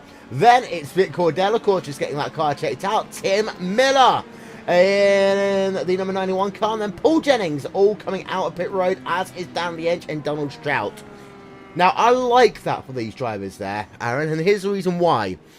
Because if you're down the second half of the field, you've got nothing to lose. If it comes down to a final run to the flag from here, one or two of these drivers might just be able to make it. But at the same time, you've got to remember that you don't lose a lap by pitting, especially for a dash here at Indianapolis. So whatever strategy they choose, and if you do want to be on the fuel strategy, as I believe we are going to be coming to 1 to green, you got to pit this time as well. If you're going to be on the strategy, pit this time. Yeah, you get about 3 laps to yellow. 3 yellow laps equal 1 green lap, but you should pit this time. If you're in the back of the train, pit this time. We went green from this point last year all the way to the finish. That just a little bit of fuel can be the difference, and we'll see if anybody is going to heed my word as the statistician, but right now Danley Inch looks to be the only one that's going to do it. Danley. Yeah, because of course that is the driver of Jack Turner coming in. Of course, he's a lap down, so he knows that he can't get himself back into the lead lap for the wave around, so he's going to come in and top off as well. That's a good strategy, of course. We can all remember Jacques Villeneuve back in 1995 coming down from 2 laps down to win the Indy 500, potentially one of the greatest comebacks in the history of this almost 100 edition event.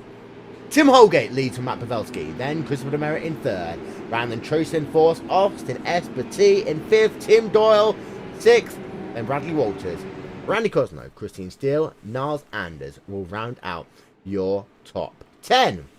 Brian Simpson, Enrique Ebo, Terry Mattinson, Gary Borgenhagen are all classified as out of the event. We have ourselves 1 driver, 1 lap down, that is Jack Turner. 24 of the 29 starters are still classified on the lead lap, with 65 laps going to be scored complete next time by. Ladies and gentlemen, don't forget the iRacing.com World Championship Grand Prix Series will return to RaceSpotTV. That will start in March. Also, the Blancpain World Championship GT Series, that starts in April. That will be on RaceSpotTV, streaming live also on iRacing Live, confirmed today. Not 1, but 2 World Championship Series on the world's greatest sim racing broadcaster. That is RaceSpotTV. Pace car, gonna make that nice little turn down and towards pit road, putting the field back in the command of the driver of Tim Holgate. As Aaron, it's time to go back to green flag racing. Yep, and the green is back in the air, and what we want to see on this restart, will Pavelski and Holgate continue to really leapfrog, and can Trost and Esparti figure it out and not fight as hard through the corners and be part of the top 5? Yeah, and it was a bit of a free pass, if anything, for the likes of Trost and Esparti and Doyle, because of the fact that they've now had the chance to get themselves back into the game. Pavelski goes down to the inside. You almost had Demeritte thinking about going free wide. It's going to be 3 places almost shuffled back there for Tim Holgate as they head themselves through turn number 3.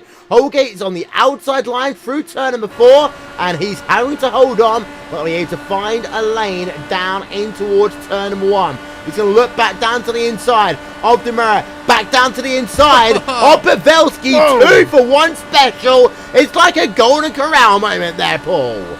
And Tim Doyle, there you go, have a drink. Tim Holgate having none of being put down by that. And he had a big jump, and here comes Esparti or Pavelski again. But Tim Holgate had at least a second jump on him at the start, none of it. And you're going to see this become a huge factor later on in the race, that massive draft down that front stretch. And these guys are just going to be just leapfrogging each other the entire time towards the end of the race. I'm looking forward to a very, very exciting contest here. The high side going to work. Outside. Let's see, is it going to work in towards turn and 1? Oh, you see, that time Pavelski gave him the line. We're not going to find that answer out until lap number 199. Let's be honest, this game is a bit like poker. Down the pack, by the way, 7 attempts for second between Tim Doyle and Randy Cosno. Cosno leads a second pack. Niles Anders, Bradley Walters, Drew Branch, Christian Steele, Eric Davis, Dave Jinks, all in that mix. Jinx side by side right now with Eric Davis, as also we just had ourselves Bradley Walters. And sorry, that was Randy Cosno and Niles Anders going side by side. Now Walters down to the inside of Cosno. Cosno started this race here today not too badly. He's down 1 position from where he started today's event. So Krosno looking to try and break that curse of what has been his 16 Street Racing League season, Paul. Yeah, Krosno always finding himself in the wrong place at the wrong time. And at the beginning of this particular stint, he did get kind of pushed out to the outside. Very smartly, just let some guys go, find himself a rhythm, and fall back into line here. So he's back where he needs to be, up behind Niles here. Going to try and make a move towards the cars in front of him and get moving towards that front pack. But Randy here, he's got a lot to prove to himself, and he's a very accomplished, excellent driver. He's very quick. But he just has this horrible stint of luck here, kind of like me. In fact, here he comes taking on, oh, just a bit out. Oh, and he touches. Trouble. Oh, we talked about him, and look at the smoke there. 3rd caution of the day. Randy Krosno is out of the 16th Street League Indy 500. Bradley Walters as well. Replay of that one coming up. There's smoke and mirrors all over the place. Let's get ourselves a second look, and this is actually with Eric Davis. We need to look for Randy Krosno. He's fallen away from our timing and scoring. There we can see him down in towards turn 1. Let's slow it down, talk you through it. Down in towards that first corner. Krosno just... It's one of those racing incidents, I think, coming down in towards turn number 1. As... Oh, it's mighty, mighty close there. But yet... We're going to have to call that one a racing incident. Is that Nars Anderson, number 99, Quaker State car as well? Nars Anderson has never had good luck at this racetrack. Anderson into the wall. Krosno into the wall there. So, well, we've lost ourselves another couple of drivers. Bradley Walters, you can see him as well. Smoke all the way through turn... I'll tell you one thing, Aaron. I'm surprised we didn't lose more drivers than that. Very heads-up driving, and Krosno, when he entered the corner, he knew he was in trouble. He got off the gas, but once you commit to that inside, when you lift off the gas, that really, well, you're in trouble, and you really can't do anything about it. Once you commit, you can lift all you want, but once it starts pushing, there's not much that can be done, and as you said, truly a racing incident, but heads-up driving. A lot of drivers went well below the white line to avoid that incident. And that just shows the heads-up driving that we've seen here today, that we've only had our 3rd caution now. And unfortunately for Krosno, it seems 16th Street and Krosno just oil and water. Yep. There we can see then. Drivers under their 3rd caution of the day. Now this is going to be fascinating. 71 200. Is it going to be a dummy and a fake as they come down on towards pit road? Well, Holgate's going to come in. They're past the commit cone. Yep. They're pretty much all going to come in then. Let's have a look. As we're going to have 1 or 2 people not come in. Nagelkirchen. Yep, that's Nagelkirchen there. He wants a bit of glory for a moment. So let's have a look as they come down. Past the yard of bricks. There is Martin Nagelkirchen. He would like the race lead. Thank you very much. Here's Tim Holgate. This is going to be, don't forget, a bit of a splash and dash. So let's have a look from up above. And you can see as we will turn that camera around and we'll zoom it on in. Out first is Holgate once again. Holgate's just been fantastic on pit road. 3 wide out of pit road there. Very close there. Yeah, you really do not want to make contact on exit. So that was a moment for Doyle, Trost, and Espetie not to make contact. Some synchronized pit exiting right there. Yeah, let's going to get ourselves a second look of that one. This is Tim Doyle's pit stop. You see as he heads himself down into his pit box, nicely onto the air jacks. And then he gets himself some fresh tyres, going to top himself up with Sunoco fuel. But this is the fascinating bit. You can see 1, 2, 3 wides that come out of pit road. And the bump there, I mean, by that point, they didn't have to race for it. But you can just see, you've talked about that bump beforehand. But Brown and Trost, you can just see from that angle just how abrasive it can be at times. Yeah, you don't have to be on the gas there, but I think he realized he was 3 wide and he wanted to get out of there as quickly as he could because it really narrows up there as you do have the road course and part of the MotoGP track there with the grass, and he didn't want to be in a 3 wide situation where that car on the inside does not want to go into the grass and catch his rear. Michael Peters also stayed out, but the one person that really doesn't like Martin Nagelkirchen right now is Jack Turner. Had Nagelkirchen stay pitted, Jack Turner would have got the wave around, but Turner gonna be a lap down. Yeah, and he's going to come back on towards pit road to top off on fuel as well. Whilst we have the opportunity, ladies and gentlemen, we're going to step aside for just a couple of seconds. We shall be right back.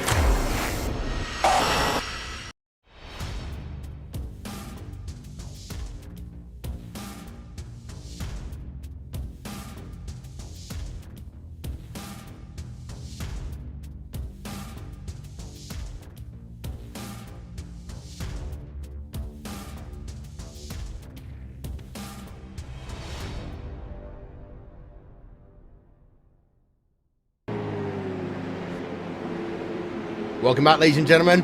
There you can see Martin Nagel-Kirken has the lead of this motor race, but behind you can see Michael Peters. He also stayed out. Then the drivers that came in was pretty much the rest of the field. Tim Holgate, Matt Pavelski, Brandon Trost, they are your top 5.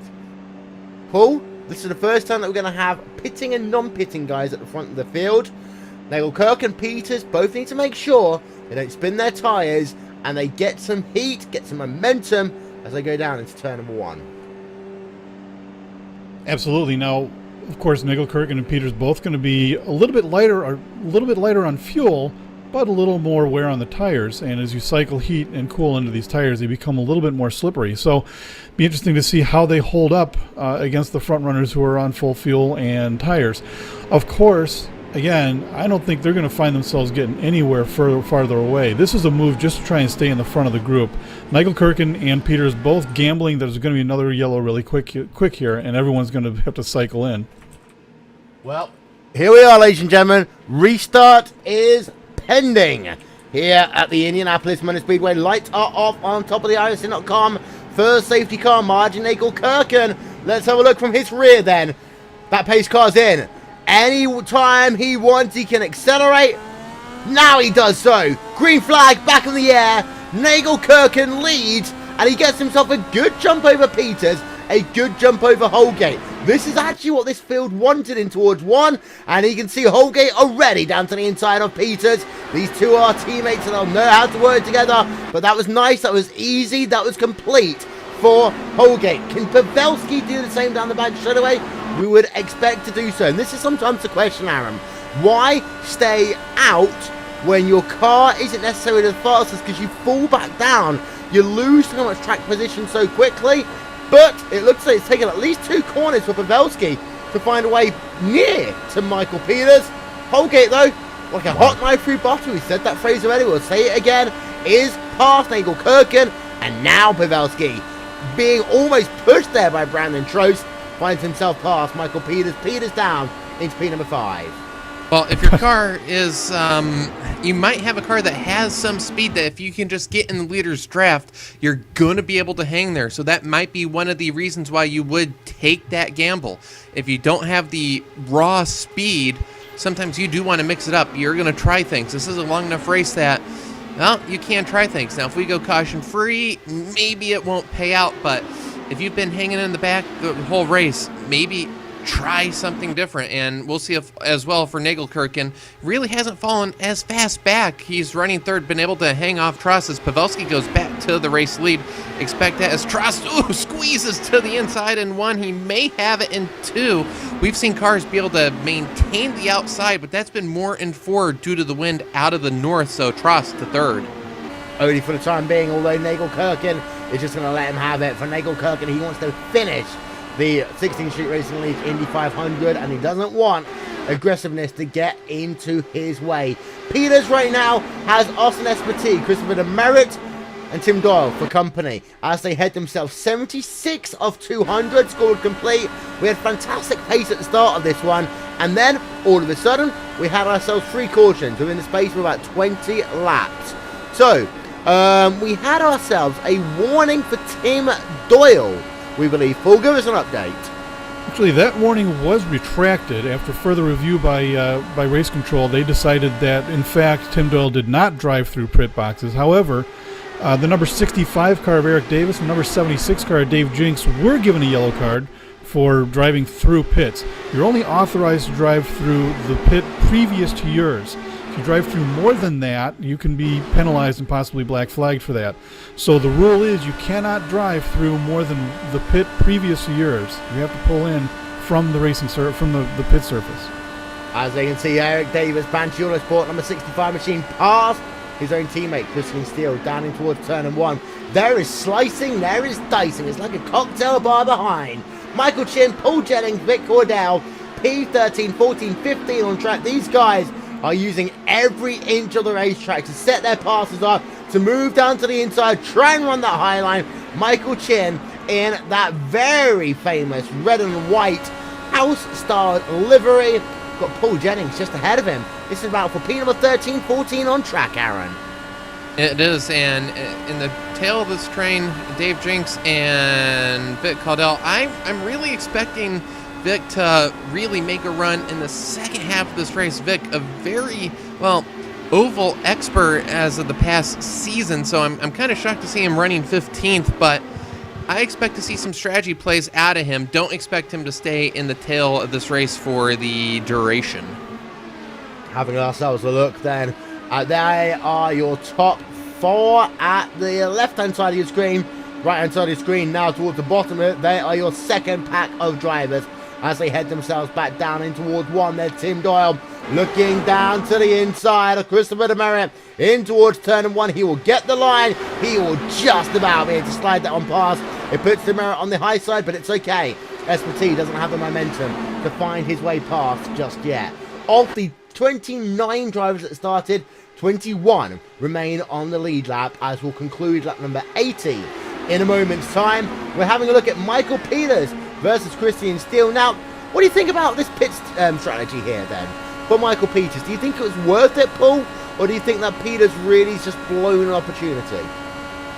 It remains to be seen. We'll have to see in the next probably dozen or so laps what happens with this race. If Peters can eke out a yellow out of this, perhaps it'll make a big difference for him. Again, with Nigelkerken too, the play is to try and get towards the front of the field and hope that you can get back onto the leader. Oh wow! And Nigelkerken had a big moment there and allows Demerit to try and get next to him. So Nigelkerken may be having a car getting a little bit loose on him, but trying to get towards the front of the field, first of all, less cars in front of you, less possibility to get into trouble, but also it gets you in a good position if you can get back into the pit cycle of the leaders. Well, there you can see Martin Nigelkerken in that number 82 car. He will have the number 144 machine of Christopher Demerit heading back down to his inside as they come in towards turn number 1. Gap between P3 and P4, currently half a second, so not yet into the we need to get moving mode. But Aaron, interesting to see how groups of people who aren't even teammates are working together for the greater good here. Yeah, your friends are really dictated by where you are on the racetrack. One lap you can be friends, and the next lap, well, once you've achieved, it's really use them and lose them. Once they work with you to get up to the front, then, you can just drive on by them, and that friendship is over as back up front, Pavelski's going for the lead. And I'd like to touch on Brandon Trost for a second.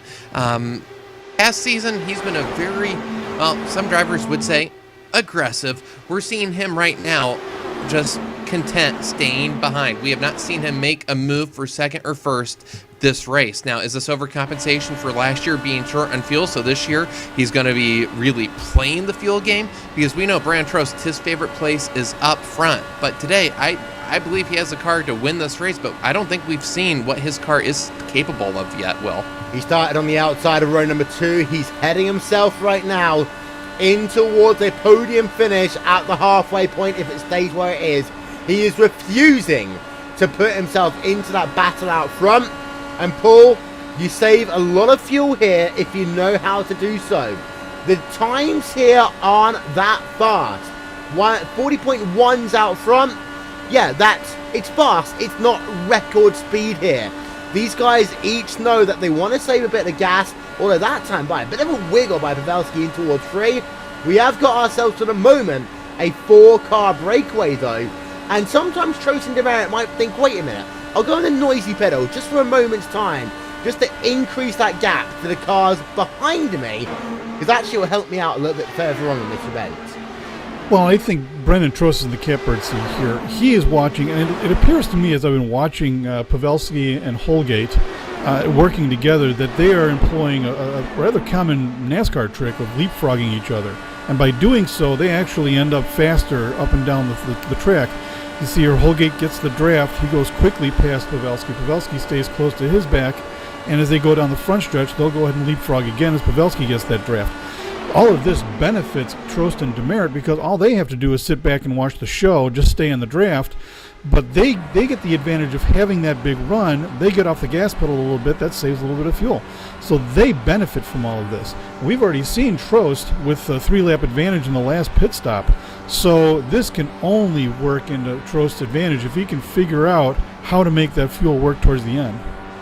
Well, there you can see the gap, though, between Christopher Demera and Tim Doyle. It's in that 1.2, that 1.3 second range. And, well, Aaron, this is where you've got to be careful if you're Tim Doyle. You can't fuel save right now. Not when the gap is that big. You've got to carry on pushing. You've got to hope the guy is actually ahead of you. Stop working together for a moment. Yeah, losing 0.3 of a second a lap right now. That is just going to keep growing and growing. That lap, though, a 40.23 for Doyle. The leaders, 40.23. So the bleeding has stopped, but you have to wonder if it's only been for a lap or so. The leapfrog didn't really work that previous lap for Holgate and Pavelski. Good thing for Doyle. SPT looks content. SPT, of course, running 6th right now. Seems content to help along, but as you said, well, your friends are where they are on the racetrack, and right now SPT would gain nothing by moving into that 5th spot. So they're trying to work together, but if the front 4 settle down or just one lap, it will only take one lap of this leapfrog to go wrong, or maybe they enter side by side. Will it happen this lap? No, it doesn't, as Pavelski does clear. Right now, 4 cars, 40.2 this previous lap for Doyle, leader 40.23. So a little bit of time gained, but we're only talking 100, so it would take right now a while. 20 laps before he gets within that 1 second barrier. And you know what the funny thing is? You have a pit stop before then where you can gain or lose 1.5 seconds very quickly. Easy. Now, down the field a little bit, we've been seeing here, like the Dave Jinks and Michael Chin scrapping it out, and Paul, it's a slightly different story down here. These guys want the draft, they want someone putting them, but at the same time, they just want to tick the laps off. This is 88 or 200, a long way to go still. Some of these guys are just hoping, let's get me to 160. Then I'll really start thinking about the racing. Well, when you're back here in this portion of the field, you're just biding your time at this point. You're trying to figure out the best way to make yourself available to the front of the field towards the second half of the race. You'll see a lot of drivers who end up towards the front of the field mired back here. I'm thinking Vic Caudill, just like Aaron was saying earlier. May just be cruising around back here. It's nice, it's quiet, nobody's giving you any trouble, you got a lot of space. Just kind of chill out, cool your jets, take care of the machine so that you have something at the end. I think that once you start seeing us in the second half of this race, you might see a little bit of a different attitude towards the mid-pack. But a lot of these guys just seem content to just kind of hang out back here and watch the time go by and wait for the second half.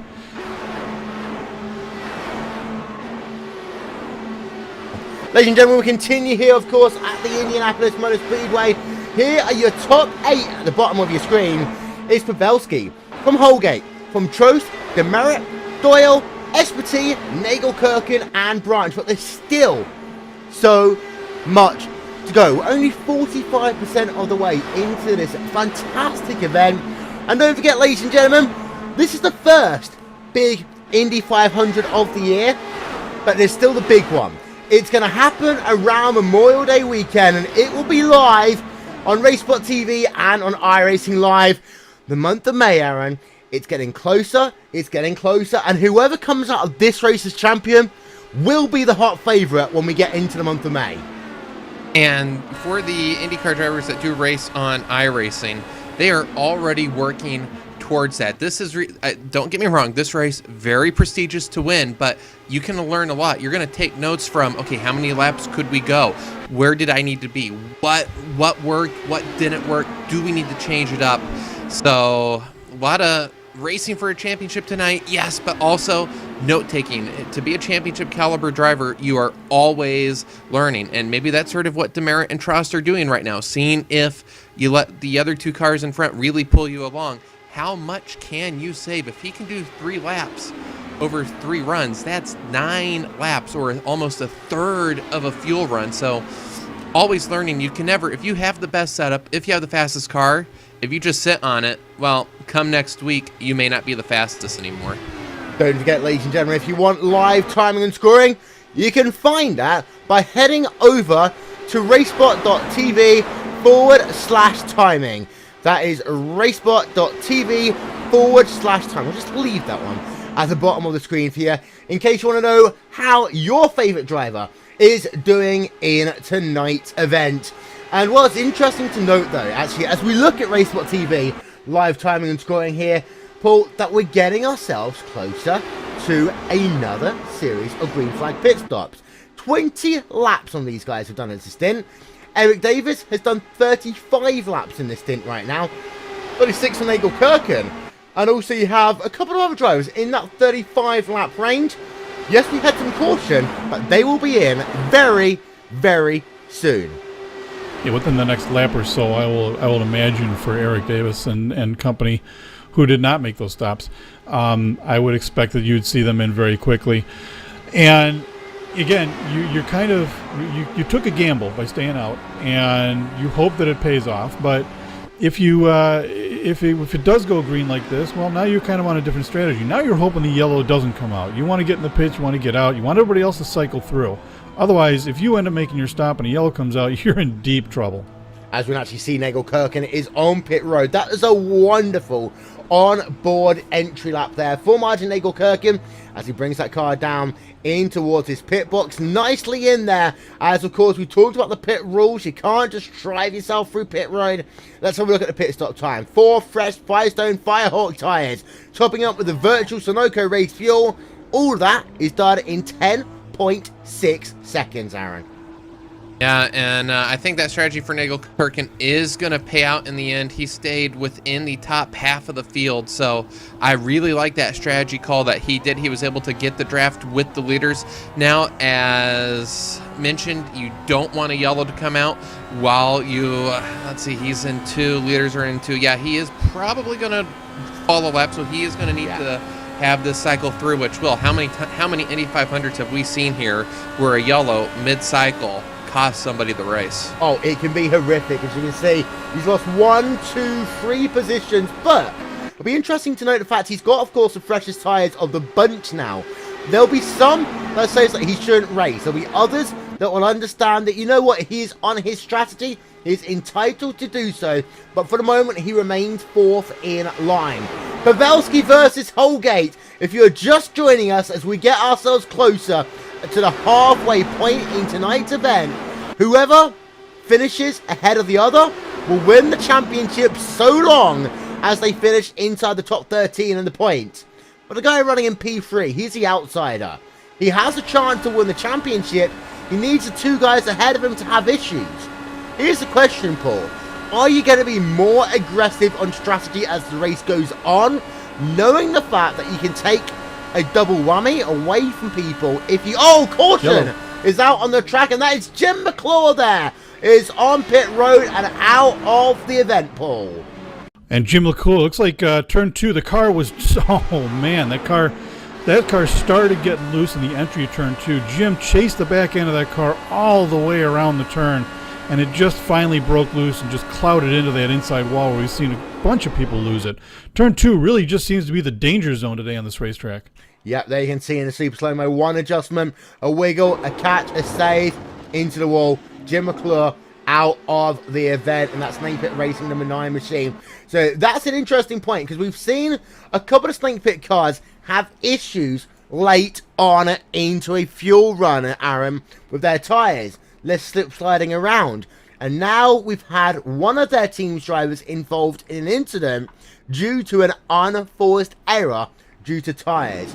That's going to be an interesting storyline as we'll be past the halfway point of this race when we go back to green. Yeah, for back-to-back years, turn 2 is a trouble spot. Typically, it's turn 1, but turn 2, tires. That's what we've seen. And also, not much wind here today. Track temperature, relatively cool, just 93 degrees. But that wind, you really catch it out of turn 2 as it's now shifted out of the south. And that may have been, we've had a northerly wind. Now it's out of the south and the east as we have pit stops coming. And Nagel Kirkin will stay out. He'll get the wave around. So that strategy, in the end, was a bust. Yeah, it didn't work out for him, and it's a huge shame. But at Indy, sometimes you need to take risks. And, of course, Michael Peters in exactly the same situation.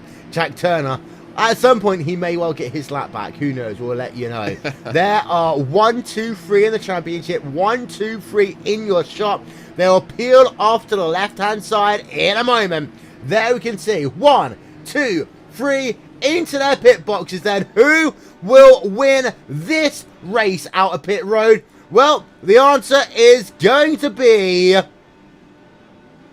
Brandon Trost is going to get it. Trost to the race lead. There it is. Then it's going to be Holgate. Then Pavelski. Then it's going to be Tim Doyle. So Brandon Trost there, short filling a little bit because, of course, he saved fuel during the stint pull. He's got the same amount of fuel as everyone else. He just has to put less in. Same size tank, and that's exactly what we were talking about at the beginning of the race. It's not so much that you can stay on the track longer, it's that you stay in the pits less time. And this is exactly what Brendan Trost is trying to do when he's conserving fuel, is to get in the front. Now, of course, this strategy works out a heck of a lot better during green flag. So not as much of an advantage for Trost as you would have hoped, but he does find himself on the point for the start of the race, which, well, if you ask Tim Holgate, is not such a great place to be. But if he can pull that off again sometime during green flag racing, that is where that strategy pays off. Indeed. Indeed. And now we can see there a couple of drivers are ahead of Brandon Trost on the track. And it's a great run there. And this is one of the storylines we need to keep an eye out on. We'll do a mid-race review in a moment. But there you can see Martin Nagel-Kurgan and Michael Peters. Both drivers will get the wave around, but they are scored one lap down. It'll be interesting to see. They will both take the wave around. They need to take the wave around. They cannot afford to stay one lap down. You can see they're just going to head themselves past the iRacing.com first safety car in just 1 moment's time. Jack Turner, ladies and gentlemen, yep, he remains one lap down. You can see him deep in the pack. You'll see him peel to the right-hand side in a moment, as well as Dan Lee Ench, who is topping off on fuel. We're going to have, basically, half the race to go when we come back to green flag racing, guys.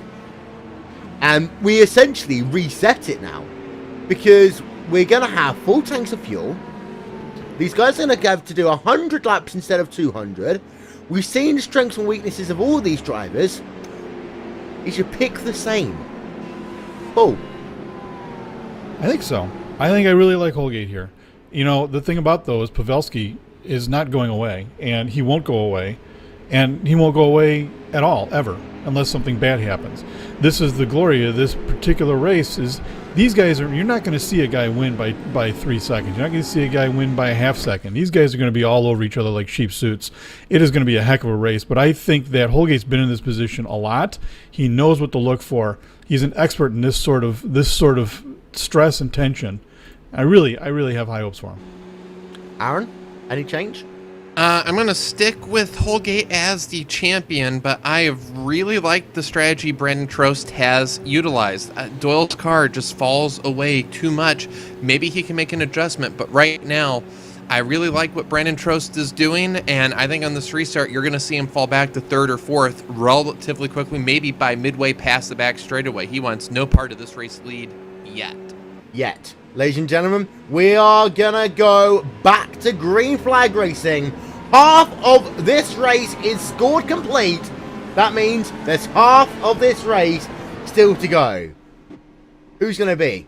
Is it gonna be Trost, Holgate, or Pavelski, or Tim Doyle? Top 4 in the championship are in the top 4 in the race. Here we are, back to green flag racing. The second 250 miles of this fantastic event are now underway as we see in towards turn number 1. As they come behind the grandstands, it's Trost, then it's Holgate, then it's Pavelski, then it's Doyle, then it's Espity, Demerit, Steele, Brandt, Stock, and Davies.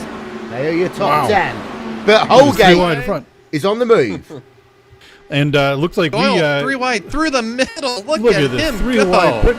Brendan Trost was running a defensive line down there. Interesting tactic, considering I don't know that he really wanted the lead, but he was protecting that bottom line. But the net result, of course, that he's slower coming out of the corners. And the winner of all of this was Tim Doyle, and here he comes working on Holgate. But look at this. Here comes Trost again, 3 wide again down the front stretch. Yeah, and the winner this time by well, Trost will have the inside line, but Tim Holgate round the outside will keep that race lead. Now we know Holgate's car is strong at the start of runs. We know Brandon Trost's car is better in the second part of a run. But we were thinking that actually after all this fuel saving, all this working in tandem, is Trost going to do the same again? Oh my word, that was close between Pavelski and Doyle into turn 3, Aaron. Very close. Doyle had such a big run, which just made made Pavelski's run even greater. Pavelski now going to go to the inside. Doyle looks to the inside of Brandon Trost. Doyle maybe going for the lead in one. Holgate's going to have to give it. What a run. So I don't know if Tim Doyle heard me jump ship off of his pick, but all of a sudden, Tim Doyle has found another gear into the race lead, third to first, another 2-for-1 special. So right now, guys, I don't know where you want to be on this white flag. You want to be in second into turn number 1. And I say second, essentially what you need to be doing is you need to be leading the race, coming to the white flag. You need to then be second coming out of turn number 1. That will give you the opportunity to go for victory. Pavelski's going to try and take one, and then you can see they're going to go too wide, too deep in towards turn number 1. This is just the Lara DW12 as we know and love it. They stay side by side though. This is Trost and Tim Doyle. These guys, don't forget, are battling out for third place in the championship. In the second half of this race, we'll tell you what's at stake points-wise and prizes-wise here. For all of these drivers, all the situations, what is on offer. But, wow, this is a fantastic motor race. But we've once again got about 10, 11, 12 people who's in this front pack ball. This has got to be terrifying for Holgate Pavelski. In fact, Pavelski was up on the radio. I didn't catch what he was said, but it was probably something along the lines of knock it off. But these guys are just really dicing it up. We're on lap 105 of 200 laps. There's 95 laps left to go in this race. It's crazy out there already. I don't know what's going on, but it's exciting. And you ask, where do I want to be? Right here in the booth with you, Will. I don't know. I could handle this out on the track. Man, this is insane. It's mansanity. Absolute mansanity. And if you have got a chinchilla yet, you can bring it in for free here on RaceSpotTV. Streaming live on iRacing Live and on IndyCar.com. Don't forget, you can get the write-up of this fantastic event on the Racer Magazine website within 48 hours of this event being scored complete in case you missed anything. Well, you remember 2009 at Homestead Miami Speedway, where sometimes the tortoise finishes ahead of the hare, Aaron. That's what happened with Dario Franchitti on that day. And I think it'll be interesting to see what happens if one of these drivers falls back, saves fuel, stay out of the way. We might see him at that 190 and think, oh my, where have they been? Very, very good observation there. Right now, though, the biggest gap we've seen is Pavelski's going to go back to third, it looks like. Trost now goes to the inside to sort of shake the draft to third. That's an interesting move there. Pavelski's going to go to the inside. He's going to drift double. Very good lift there. That's what, if you are going to lift there, you have to lift before you realize you're in trouble. Pavelski did that. Had he drifted up just a little bit, well, then we'd have to get out the calculators, because then a whole different championship situation comes by. We said we would talk about it if it got crazy. Well, right now, where Trost and Doyle are, if it gets crazy behind them, they're in the best spot, because you never want to wish ill upon your competitors, but if two drivers were to fall out, Doyle and Trost would really like Pavelski and Holgate to have issues, as Holgate's going to get a 2-for-1 special once again to the inside, third to first, Holgate to the point. We need to get those moments sponsored by Golden Corral. I'm not going to lie to you, it's going to have to happen next season. But Holgate with the momentum off the corner. Now this is interesting. Let's have a look here at what Tim Doyle can do in towards turn number 3. He's not close enough. Yes, he is. Down to the inside. This is what I mean. You want to be second in towards turn number 1. If you can do that, then all of a sudden you've got yourself a chance to lead coming off of turn number 4. But then the drag race, who's going to have the momentum coming down past the yard of bricks? Well, you start thinking, actually, the guy third in line may well be the best. And Paul, it will come down to timing and momentum. And how many times over the last 107 years have they said that at IMS? And that is really the crux of it. We're watching first and second. Do you want to be first or second? No, man, I think you want to be third, because we've seen numerous times where somebody's poked in and just bagged both of these guys right down the front stretch. And just the amount of momentum you get from that. But again, it's all about timing. And in this kind of speeds and trying to make these kind of moves, you're talking about only about a half mile an hour. In fact, here we go with Trost doing exactly the same thing. Does he get both of them? No, not quite. Falls in behind Doyle, but you can see that car pushes wickedly on him as he gets into there. and he has to lift out of there. And Aaron made a great point. He said this a couple of times. This track, if you commit to the corner and you get to a point where you realize you're in trouble, your dinner's already cooked. If you don't make your decision to lift before you're in the turn, there is many, many times nothing you can do. As Tim Holgate went way wide there, didn't feel like fighting with Pavelski at all, just went ahead and gave him that spot.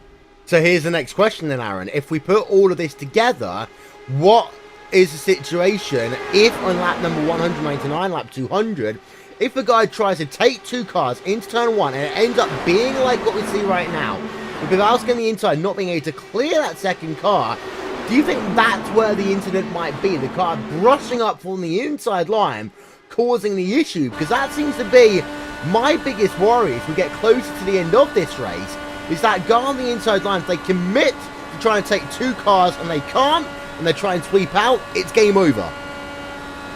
Oh, and that is perfectly the right assessment, especially if the lead car, it's almost good that they're getting practice as we'll trust get to it. Was there a little bit of contact there? That was very close between Prost and Doyle on the straightaway. Very, very close. Might have got away with one. You don't expect contact on a straightaway, but Pavelski pulls away by several car lengths. But it's good that we are getting practice on the passing two cars, because if that leader isn't prepared, they're watching just that first car, and out of nowhere comes this car two cars back to pass two. Now, if we get to the end and we are in a fresh tire situation, I just have to put that out there. Remember that Indy Lights finish from about 3 years ago? Do you want to be the fourth car in line? And that's what happened on that day. It was fantastic. Carb Day was a couple of years ago. If you haven't seen it, it is on the IndyCar YouTube page. It is not only one of the greatest open wheel finishes you will see, it's arguably one of the greatest finishes you will ever see at the Speedway. Now, one driver who unfortunately is out just a little bit too early is Snake Pit Racing's Jim McClure. We saw him involved in a solo car incident, back end stepping out in turn number 2. Jim, talk us through it, my friend. What happened? Well, I had, we started that stint, and I noticed my car was, way looser and had been all raced. As we went along, I noticed I was half a second slower than I had been all raced. I had somebody look at damage. Apparently, I picked something up going into the track, avoiding the previous incident. I was trying to slow down and get out of people's way. When you do that, sometimes it's the worst thing you can do, and it just snapped around on me. Now, unfortunately, your season is over. Probably about 120 laps before you'd want it to be. And is that the pain of the Indy 500 being the last race of the season, that you've got no bounce back now until May because the biggest event concludes the season? It's disappointing. You know me well enough, Will, to know that Indy's basically why I'm here. The other stuff's kind of secondary. I like the short tracks a lot, but I do it for fun. I start every race, remind myself that I'm here for fun. If I don't do that, I can get myself worked up a little bit. So I had a good time. I was just hanging back, trying to save fuel, not really race anybody. And one of these times I'm just going to go and drive because things seem to happen when you do that. Well, of course, next time we'll likely see you will be around Memorial Day weekend when we come to the iRacing.com Indianapolis 500. Of course, we've seen you the last couple of seasons on that one. But before we let you go, Jim, anyone you want to give a shout out to from your Snake Pit Racing team? Oh, I got to thank you guys for coming here and doing for this. Got to thank IndyCar for showcasing it. Brian Simpson and Michael Kitchell for making it happen. My teammates, Niles Anderson, Tim Holgate, Joe Branch, Shannon Caudill, Joe Flanagan, Tim Doyle. Great bunch of guys to work with. They do most of the work. And really all the guys that show up every week and have made this fun this year.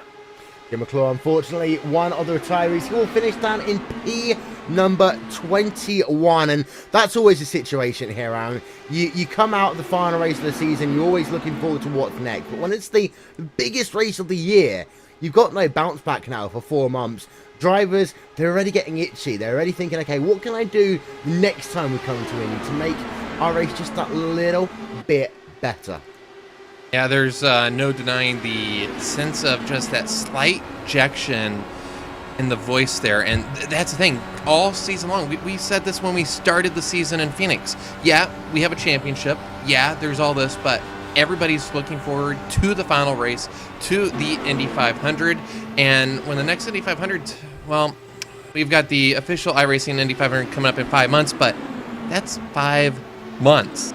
You had a chance to run it tonight, and when things don't go your way, it's deflating, it's dejecting. And for the drivers in the top 9 right now, the closer you get to the end, the more dejection you're going to have if you don't pull it off. But right now, there's 9 drivers that think can win this race. Yeah, and there's 9 drivers separated by 1.5 seconds right now.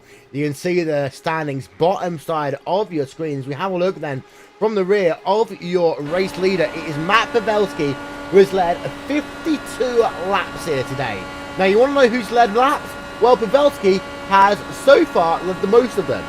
Then Holgate has led 39, Tim Doyle has led 15, Brandon Trost has led 5. Then Demerit and Nagel Kirkin have each led 3 laps. So in terms of if we go down to plan scenario B, Paul, and we have to have a look at the likes of Trost versus the likes of Tim Doyle as to who's going to win this championship, bonus point will not be a factor as it stands.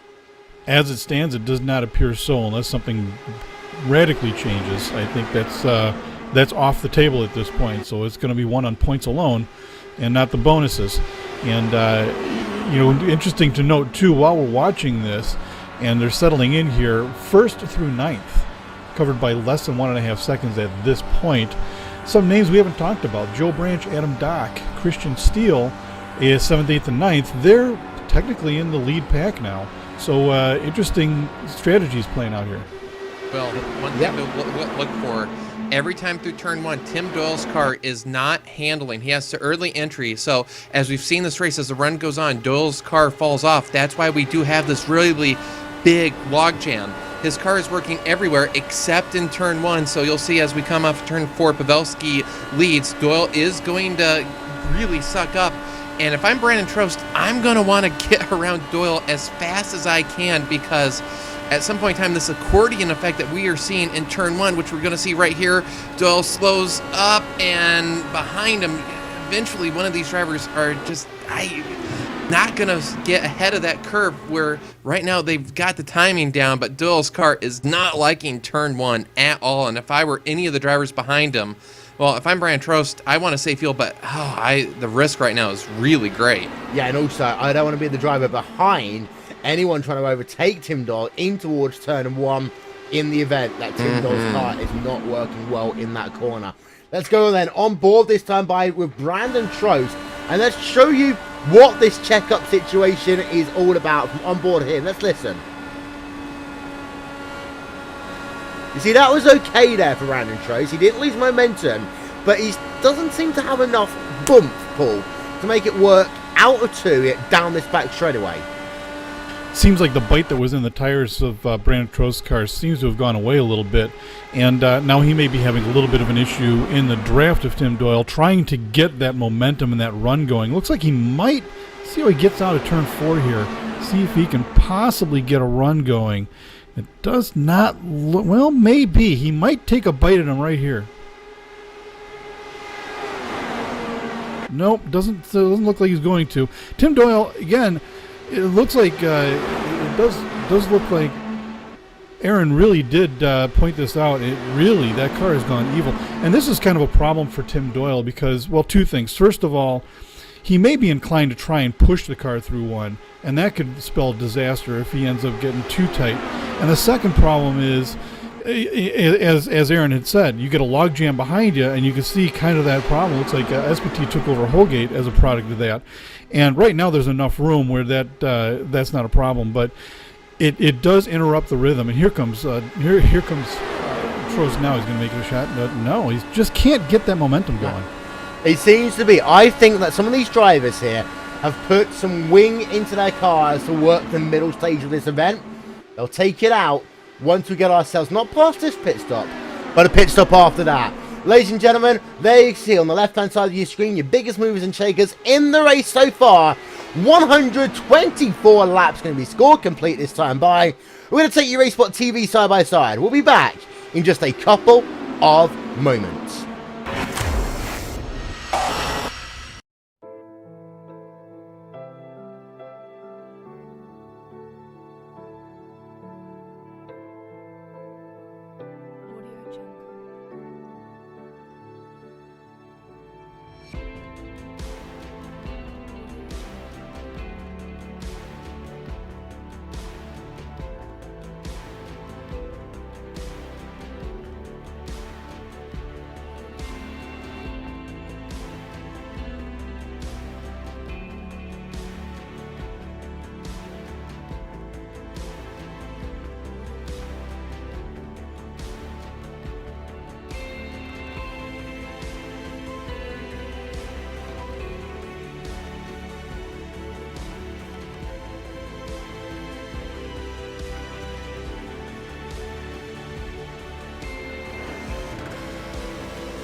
Welcome back, ladies and gentlemen. You never miss a moment of RaceSpotTV side by side.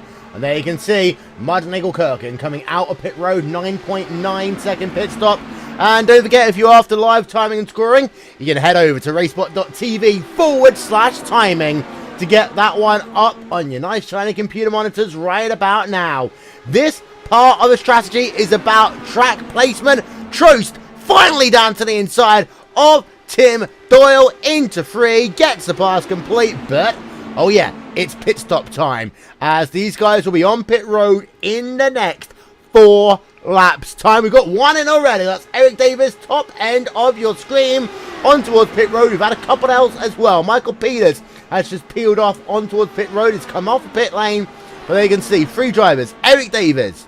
Also, you got yourself Dave Jinks on pit road, and I believe that is Joe Flanagan also on the lane as well.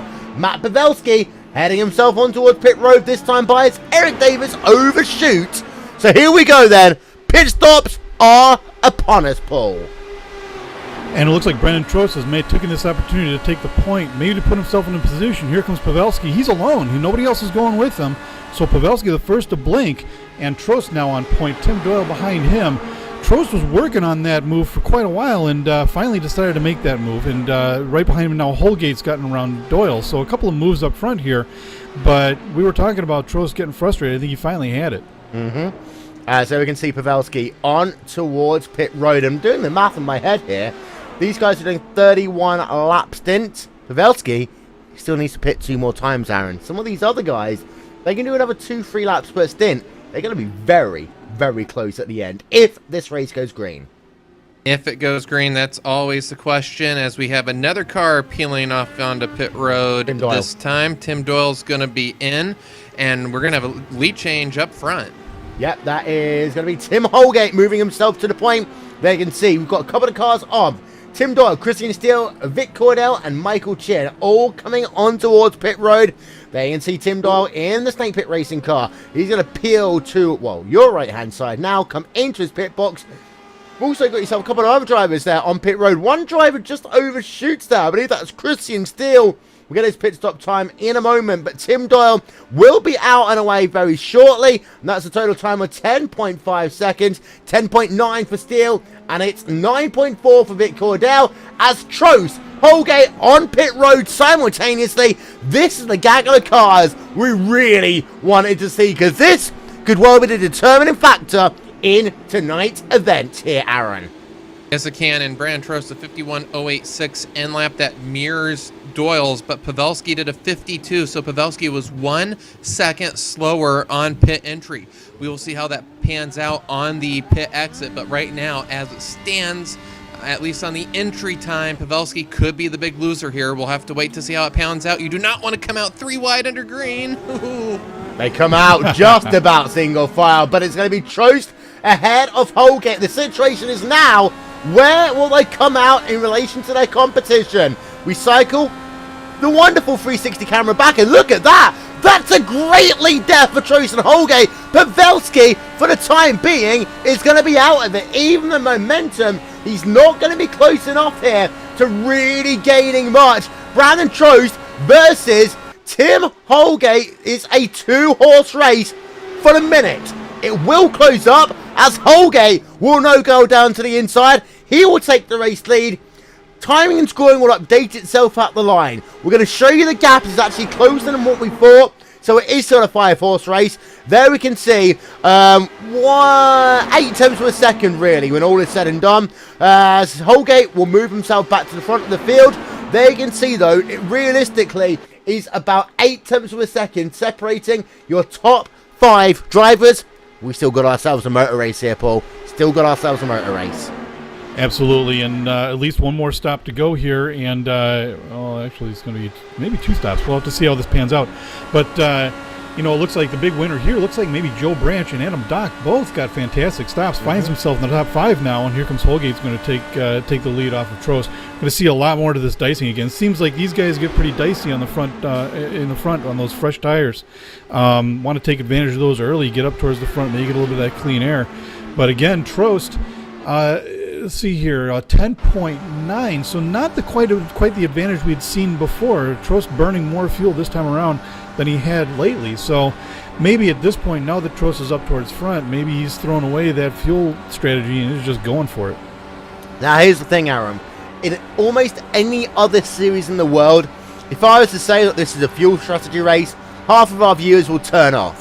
But here at Indy, in the Indy 500, fuel strategy is as much a thinking race as it is a racing race. As I swear, oh, Joe Branch has got very sideways in turn one here to get out of the gas. And I think that all started because I saw a tiny bit of smoke there, Paul, from the car of Tim Holgate in towards one. I want to go back and take a look at that and see what happened here. It looks like Holgate was way high, and the car did kind of jiggle a little bit, but I think Joe Branch caught the curb in turn one, and that kind of upset the car a little bit. Just kind of got the back end out, and Joe had to check up to get the car back under him. Net result, of course, now he's back in fifth. Not quite out of touch yet, so no harm, no foul. He'll be able to get himself back into the fight. Yeah, there you can see. Go on now. We've got something happened to Tim Doyle. He is running 18th, one lap down, so something really went awry on Tim Doyle's car. Yep, as it is a 19.4 second pit stop. We just caught the back end there of the slide of Joe Branch. He's back in the mix, by the way. Still got 5 drivers separated by absolutely nothing. But Tim Doyle, his last pit stop, 19.4 seconds. He's down in P number 18. He's 1 lap down. Penalty? We'll have a look back, but I've got a feeling it might be a penalty. I don't see any damage to that race car. We'll try and get ourselves a really nice quick look at it. Left-hand side looks completely fine. Right-hand side looks fine to me as well. But we'll get ourselves a proper look. We'll get you any updates as quickly as we can here on RaceSpotTV. But we'll let you know in just one moment's time. Give you an update, by the way. We have ourselves currently 17 drivers on the lead lap. Of those, Michael Peters is the last. Tim Doyle is 1 lap down. So this means that if there's an incident with Pavelski and with Holgate, Trost will be your champion if he wins this race and everyone else finish where they are. So there's one thing to bear in mind. But Holgate and Pavelski, 1 and 2 in the championship, 1 and 2 on the racetrack right now. Advantage Pavelski or advantage Holgate? It seems to swing around, and it will come down, in my opinion, Paul, to the fact that Holgate is better at the start of a run on his tyres. Absolutely, but again, 1 pit stop left to go. The jury is out until these guys can accomplish that without any incident. Looks like Tim Holgate may have gotten a speeding penalty going into the pits. Didn't get it slowed down fast enough, so a couple of seconds extra in the pits, and that's what happened to Doyle. So Doyle is, I'm counting him, I believe, a lap down. He is. Bad day for Tim Doyle. Kind of really takes him out of contention at this point in the contest. So it really kind of comes down to whether or not Pavelski and Holgate can keep themselves clean. But if not, the guy who's really now reconsidering his lot in life is Brandon Trost. He really wants to see these two guys screw up and hit each other. But on the other hand, that happens. Look at how close he is. He could get caught up in it. It was, Will. It wasn't on entry. It was on exit. These drivers try to time it. They have the pit speed limiter. He hit it just a little soon, and at the exit cones, he was at 64 miles an hour. Sometimes there's a wiggle room of 1 or 2 miles an hour. He hit it just a hair early, which shows you just how much time these drivers are trying to save. That just maybe 1 foot, just 1 foot separated him from a penalty or not. If you get a penalty on entry, it's a 15-second hold. If you get on exit, it's a come back in and then they hold you. Yeah, it works out to be about a lap and a half, actually, when you put it all together. It is horrific. Trost is battling right now with Joe Branch, and I think that Joe Branch is in hurry-up mode, and Brandon Trost doesn't want to be for the time being. So just needing to just have a look there. A little bit further back, we've got 1.6 seconds between Christopher DeMerit, Christopher Steele, as Trost is thinking of going down to the inside, and he will go down to the inside, and he'll take the race lead. That's how you do it, Aaron. That's exactly how you do it. And it seems everything we say tonight in terms of what strategy is going on, immediately they disprove it as he wasn't in hurry-up mode. He heard you say that, and all of a sudden it's like, no, well, got to prove you wrong. And here comes Joe Branch to the inside. We have not talked about him that much until you just mentioned him, Will. He's now on the final run of the podium, and as it stands right now, this is our biggest gap under green between our two championship contenders. You know, I was going to say too, Will. I don't think Brandon Trost wanted that. He was content to stay back there, and in fact, he had taken a line that suggested he was going to stay back there. But the last moment, Pavelski slipped up in that turn, and again, we talked about momentum earlier, and Brandon Trost had really kind of no choice but to throw the car down there. I completely agree, and I'll tell you what, anyone who watched Monday Night Skippies yesterday will know there's a little bit of an interesting, crazy strategy call that went on in the battle for the race lead. But the thing is, they have grass there. They can do these sort of things, mess around, especially when you've got that big long straightaway on the exit of turn 7 at Road Atlanta. You can't do it at a 2.5-mile racetrack, which is encased with a safer barrier. It's interesting to note right now that all drivers from about P number 9 back are either running in 2-3 car groups or they are running solo. So that is why at this stage we're not really trying too much. We're focusing out on front at these two battles. Christopher Steele, by the way, his group, the last couple of laps have been catching the group of Pavelski, Branch, Trost, Holgate and Doc. One thing to bear in mind, Aaron. Or Paul. Okay, I'm bearing in mind. Go ahead. Yes, so it's going to be interesting as we head ourselves now into this kind of final 50 laps. As here we have Joe Branch going to the race lead now for the first time here. So Joe Branch will lead this race for the first time. As we get into this stage of the race, if you're the front group, Aaron, do you want to work together with your top 5 and pull away from the second group? Or is it just going to be a game of, well, if it happens, it happens?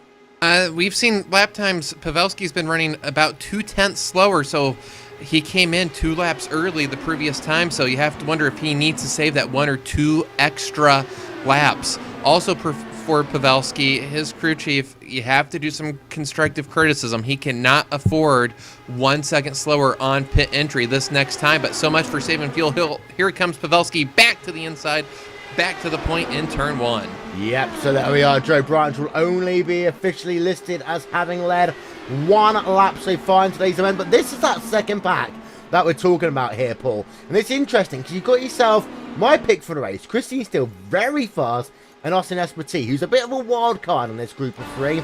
But 3 different teams, all represented, and it's going to be fantastic to see whether they will continue to work together. The gap, 1 second right now.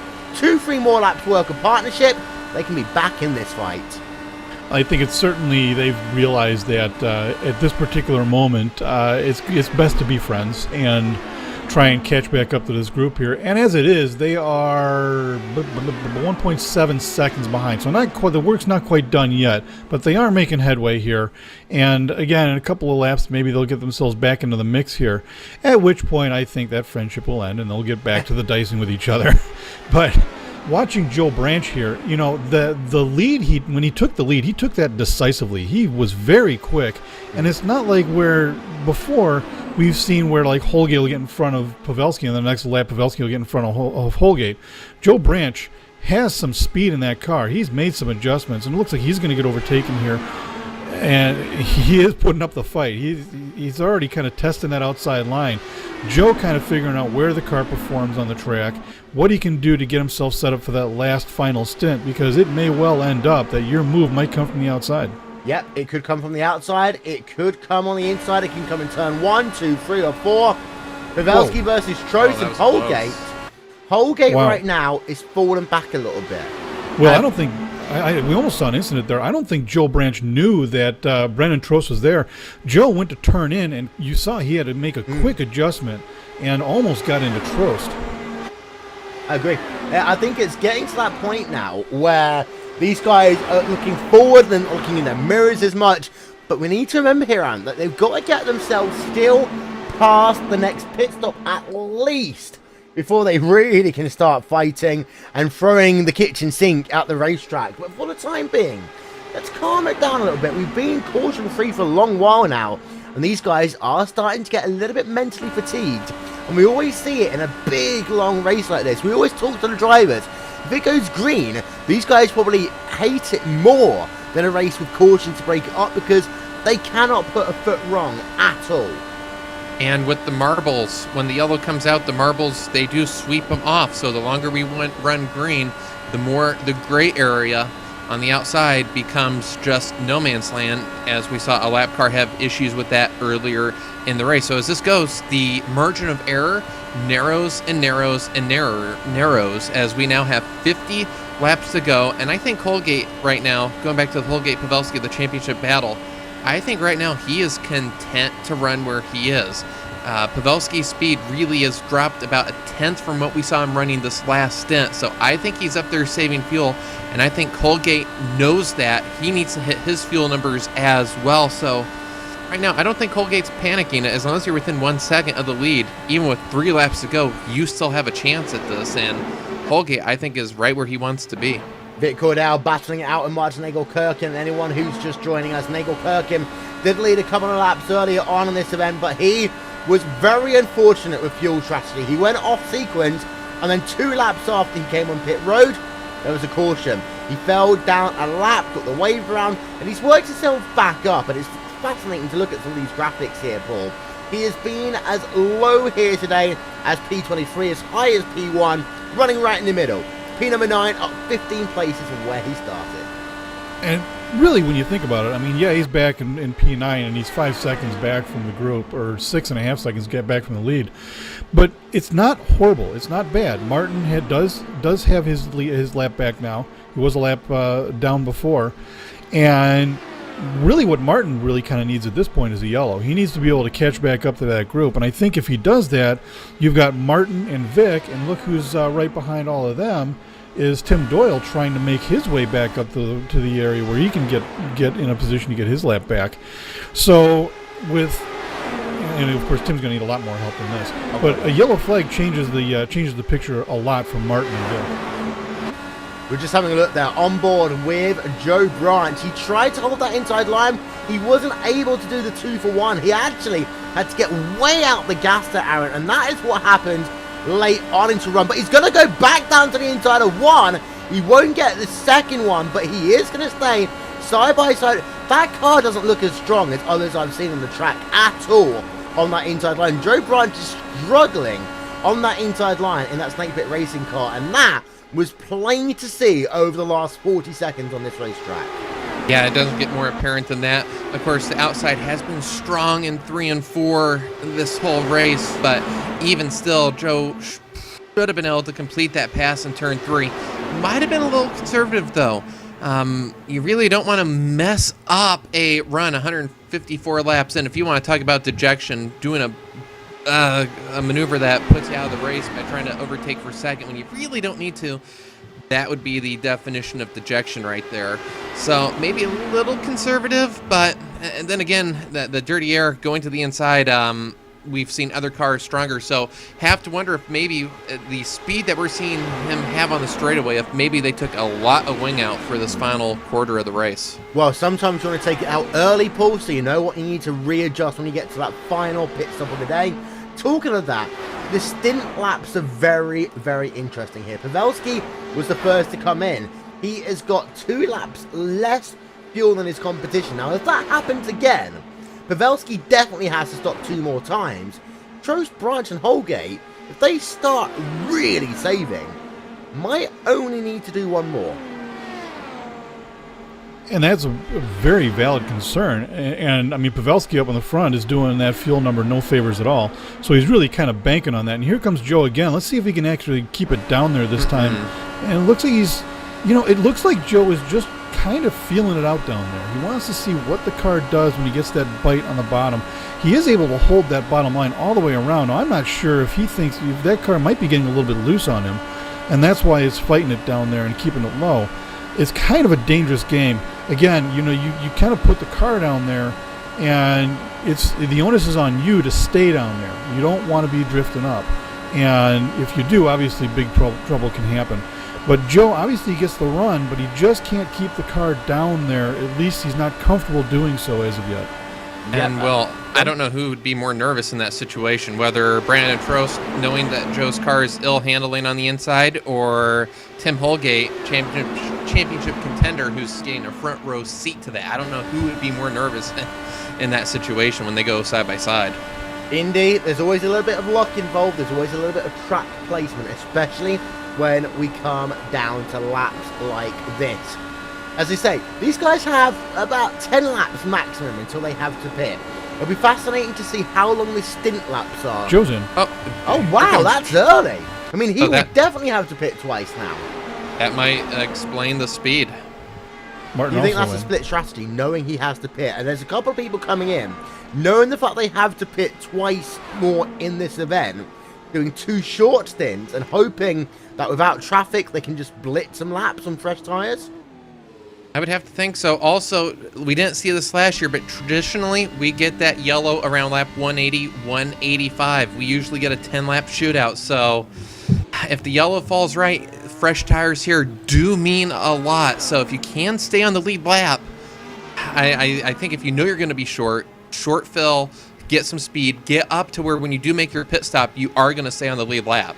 You know what? That's pretty much the entirety of the Banshee Aero X racing team that came onto pit road simultaneously. So this is a team strategy here, Paul. This is what they call in college football a designed play. And I'm interested. It seems interesting, though, that they've thrown pretty much all of their eggs in one basket. They've had Eric Davis, they've had Martin Nagel-Kirkian, they've had pretty much everyone but Christian Steele come onto pit road for that team. I'd expect them to have kept at least maybe one more person out to even that strategy from one way to the other. And Pavelski's in. So this is very interesting. These guys. And Pavelski's. Whoa! Look out! What a save! But he may have been speeding. So we'll have to keep an eye on this. Pavelski crosses the cones at about a 45-degree angle, laying rubber down. We've got to see. Let's watch this stop. He may have sped. And I think that he got would it be down, but he locked the wheels up. That would be overcompensation. I said his crew chief would say you can't afford to lose a second, but on top of that, you can't lose 15 with a penalty. Let's see what happens here. Yeah, he's okay. Oh. Wow. That was close. Well, you made the point early. Get the speeding penalty your first stop, not late in the race. Oh, yeah. But there's still 40 laps of this event to go.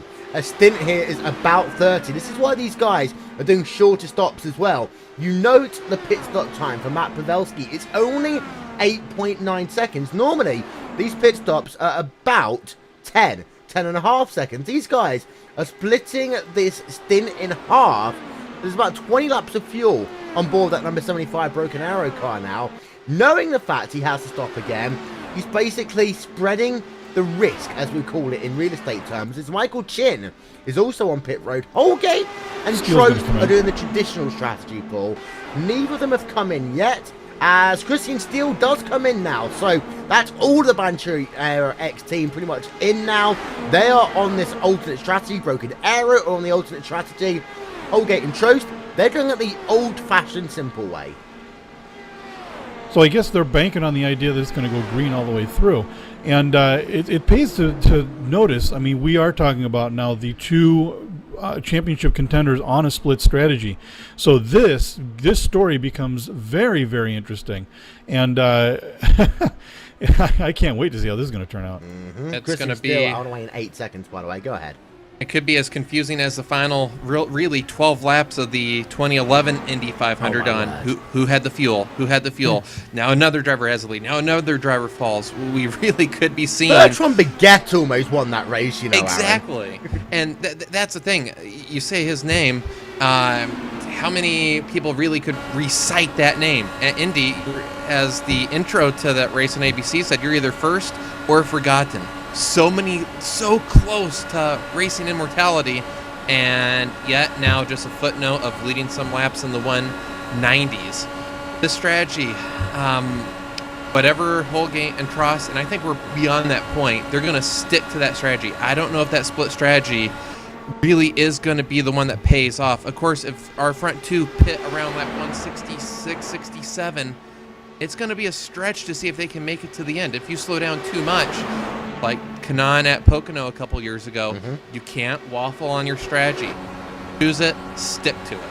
Yeah, and that's been the history of Indy 500 cars. I've seen a number of drivers, the likes of, for example, Matt Lambertson a couple of years ago, come to mind, where you start a strategy, you have to go through with it. In some cases, it'll come back to the end, not all the time. Now, Trost, I expect him in the next lap, because normally this is what he does, and guess what? He's coming in is Tim Holgate. Holgate will stay out. So Brandon Trost comes in. That'll be 36 laps to go. He will have to pit again. He's got company on pit road. That is Adam Dock. So 2 drivers in at the same time. 2 teammates in at the same time then. Save fuel and tyres. They cannot make it to the end. Now the question becomes, can Holgate make it to the end without saving or by saving a little, Paul? So we've been seeing about 30 laps, well 32 if you stretch it, but 30 laps I think is what I calculated for fuel. Yeah, it's going to be awfully close. Here they come. Top 3 in. Yep, so here they are, then they're all coming in. Oh my word, that's Espati! Espati almost clouded Holgate on the way in. Managed to miss him somehow.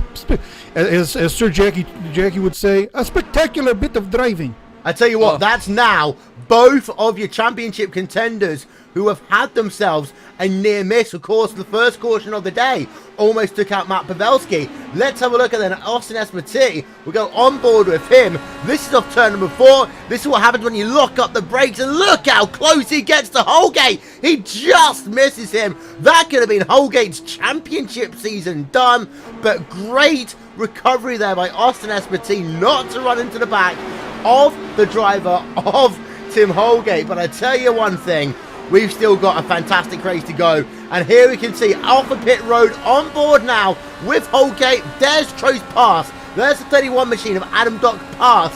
But there's still a long way to go. Leading this event for the time being is Matt Pavelski. But here's the thing here, Aaron. 8.9 second stop for Pavelski. 10.9 second stop for Holgate. 4 seconds is the gap on the racetrack, but Pavelski has traffic to navigate. Yes, he does, and it is a sizable gap now, but remember, when we get to the final pit stop, the front 3, let's see, we've got the front 3 are going to have to take more fuel, so this really could average out in the end, and all these split strategies as we come out of the final pit stop would be even keel, but the lap traffic's going to be important for Pavelski to navigate. This is the biggest lead of the race. He has Joe Branch behind him. And for Doc, Trost, and Demerit, well, Tim Holgate's thinking, okay, guys, play nice. Just stay in line. Draft, draft, draft. Don't mess around. We have to work together. If they start fighting for that first spot at the back 4, their strategy is not going to pay off. That is one thing we're going to have to keep an eye out. The gap is about 4 seconds. We'll get confirmation of that up on your screen. From Brandon Trost in P5 to your race leader, Matt Pavelski, it is currently 4 seconds. Gap for the championship is 4.4 seconds. As Trost is going to look down to the inside, he will complete the pass then over Adam Dock in towards turn number 3. We expected that to be an easy pass. It was. Here's Tim Holgate. Tim Holgate currently runs in P number 7. His championship rival is leading. They are on 2 different strategies. This one will come together at about lap number 190. So we're 20 laps away, Paul, from Mansanity kicking in. But for now, Holgate has to ride, and I'll tell you one thing. A lap of fuel will be useful here. Well, and again, we're assuming everything stays green. Things change. As soon as the yellow comes out, everything's out the window and it's back to a horse race. And, I mean, I'm watching...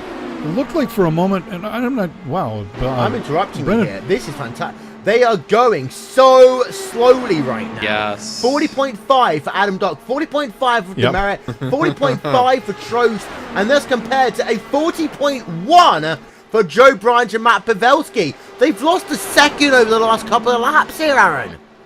They're going for it. They are, they have committed early. If they get it, and I like this, as right now, I don't think they could have won it on speed. Christian Steele 2 laps ago ran a 39.7 with a full tank of fuel. They can't compete with that. Right now, their only option is to try to make it the rest of the way. And Tim Holgate, being the caboose of this train, is getting the maximum benefit. Now, if we get to the end and these 4 drivers can make it, you almost get a Tour de France type finish of who's going to be the first one to make that final sprint that can actually keep the energy up to the finish line. So, wow, 3 storylines here. And for Holgate, really the championship really might come down to just a few drops of gas well, really, his championship is almost out of his hands right now. Adam Dock seems to be the sacrificial lamb in all of this. 225 miles an hour in towards turn number 3 for Christopher Demerit. Note that number down. We're going to compare it to the like of Christian Steele in about 20 seconds time. On board right now with Christian Steele. So he's doing 230 in turn number 1. We know that the speed between turn number 1 and 2 and turn number 3 and 4 can be different. Steele actually had to get right out the gas there. And these guys, of course, if they're on the fast and the slate strategy, they must commit 229 miles an hour. I tell you what, Steele there looked as though he was checking up a bit, and he's still 5 miles an hour faster in towards turn number 3. This is a strategy race here now, Paul. This does sound like Adam Dock, Chris Merritt, and Brendan Trost and Holgate have all dialed the fuel back, and I think they are, as you said, they have committed to this. They are not going to make an effort to catch up. They are not going to try and make a run for it. They're going to try and get it done on fuel strategy. And I'm trying to do the math now. When did Tim Holgate stop? We'll find out. We'll find out as quickly as we can. And this is an interesting one as well. Look at the gaps, especially look at the gap behind Tim Holgate. Look at where Austin Espartee is. There he is. 2 seconds is the gap. If Espartee catches up to the rear of these drivers, they're going to breeze past them. And it's going to be interesting to see what will happen over the course of the next 10 laps or so. We're going to take our last commercial of this event, ladies and gentlemen. Our last commercial before the checkers. Joe Branch leads. He's led 4 laps here today. He leads once again. Pavelski second.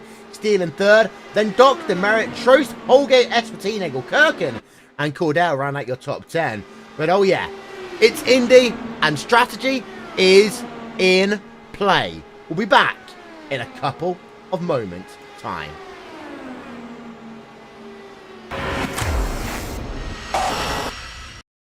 Sunday, Sunday, Sunday. Prepare to get a roundhouse of awesome square in your face hole, because the 400 at the Brickyard is back at the Indianapolis Motor Speedway. It's got real bricks made of tears. Nothing's more American than the Brickyard. Not even an eagle punching another eagle at a rodeo. Gordon, Stewart, Bush, Jr. What about Jimmy? Shut up! There's a bajillion drivers. How do they all fit on the track? Witness the insanity of men. Mensanity. 400 miles of mensanity. Multiplied by 200 miles per hour equals $30. Math sucks! Still don't have your tickets? Kids 12 and under get in free. Go to Chinchillas. Bring your chinchilla. It gets in free. You got toast? Bring it, because there's tons of jam at the Brick Fest with Justin Moore, the band Perry, and Brantley Gilbert. He's hot. Who said that? Sunday, Sunday, Sunday. Rip open a NASCAR-sized can of purpose. My life has meaning. Chug it! Get out of my way! Here's your man card. It's a card made of real man. Bring it to the 400 at the Brickyard July 27th and give your prefrontal cortex a wedgie. Google it! Simulated racing can be awesome, but it can also be kind of a free-for-all. Interestingly, auto racing faced the same problem in its earlier days. Whether it was on the back roads, the beaches, or the city streets, the racing was fun. But there was always a certain level of chaos and danger, until some folks came along and put some order to all of this. Stuff like official racetracks, regulations about weight and equipment, and enforcement of standards. That's what gave us high-speed excitement, fast-paced action, and photo finishes. That's when racing became racing. The guys over at iRacing.com have made the same transformation in the world of sim racing. Sure, they've got the most accurate tracks and realistic cars out there, but that's just the start. See, iRacing analyzes the performance and results of each driver in every race, so you can be sure you're always placed in races where the competition will be tight, and that those reckless drivers who ruin it for us all are kept in the pits. Not to mention that with over 45,000 active members already in their vast community, you can find races day and night, so you can always get in on the action. You can even join a league of your favorite series. And since updates are always automatic, you don't have to worry about software and can focus on the track. Zip up your fire suit and check out iRacing.com. Stay tuned for the greatest spectacle in racing. And then, ladies and gentlemen, there are 3. You saw it on RaceSpotTV side by side. Brandon Trost has scored a lap down. In fact, I'll take that back. We're down to 2. Because Brandon Trost, of course, has had a speeding penalty. Tim Doyle has had a speeding penalty. We are down to 2. Brandon Trost realized he couldn't commit to making that fast strategy work. And look at that, 28.4 seconds. That includes a 15-second stop and hold penalty. He's in P16, Tim Doyle's in P15 right now. But we've been talking a lot about this on air. And there is potentially a saving grace right now for Tim Holgate.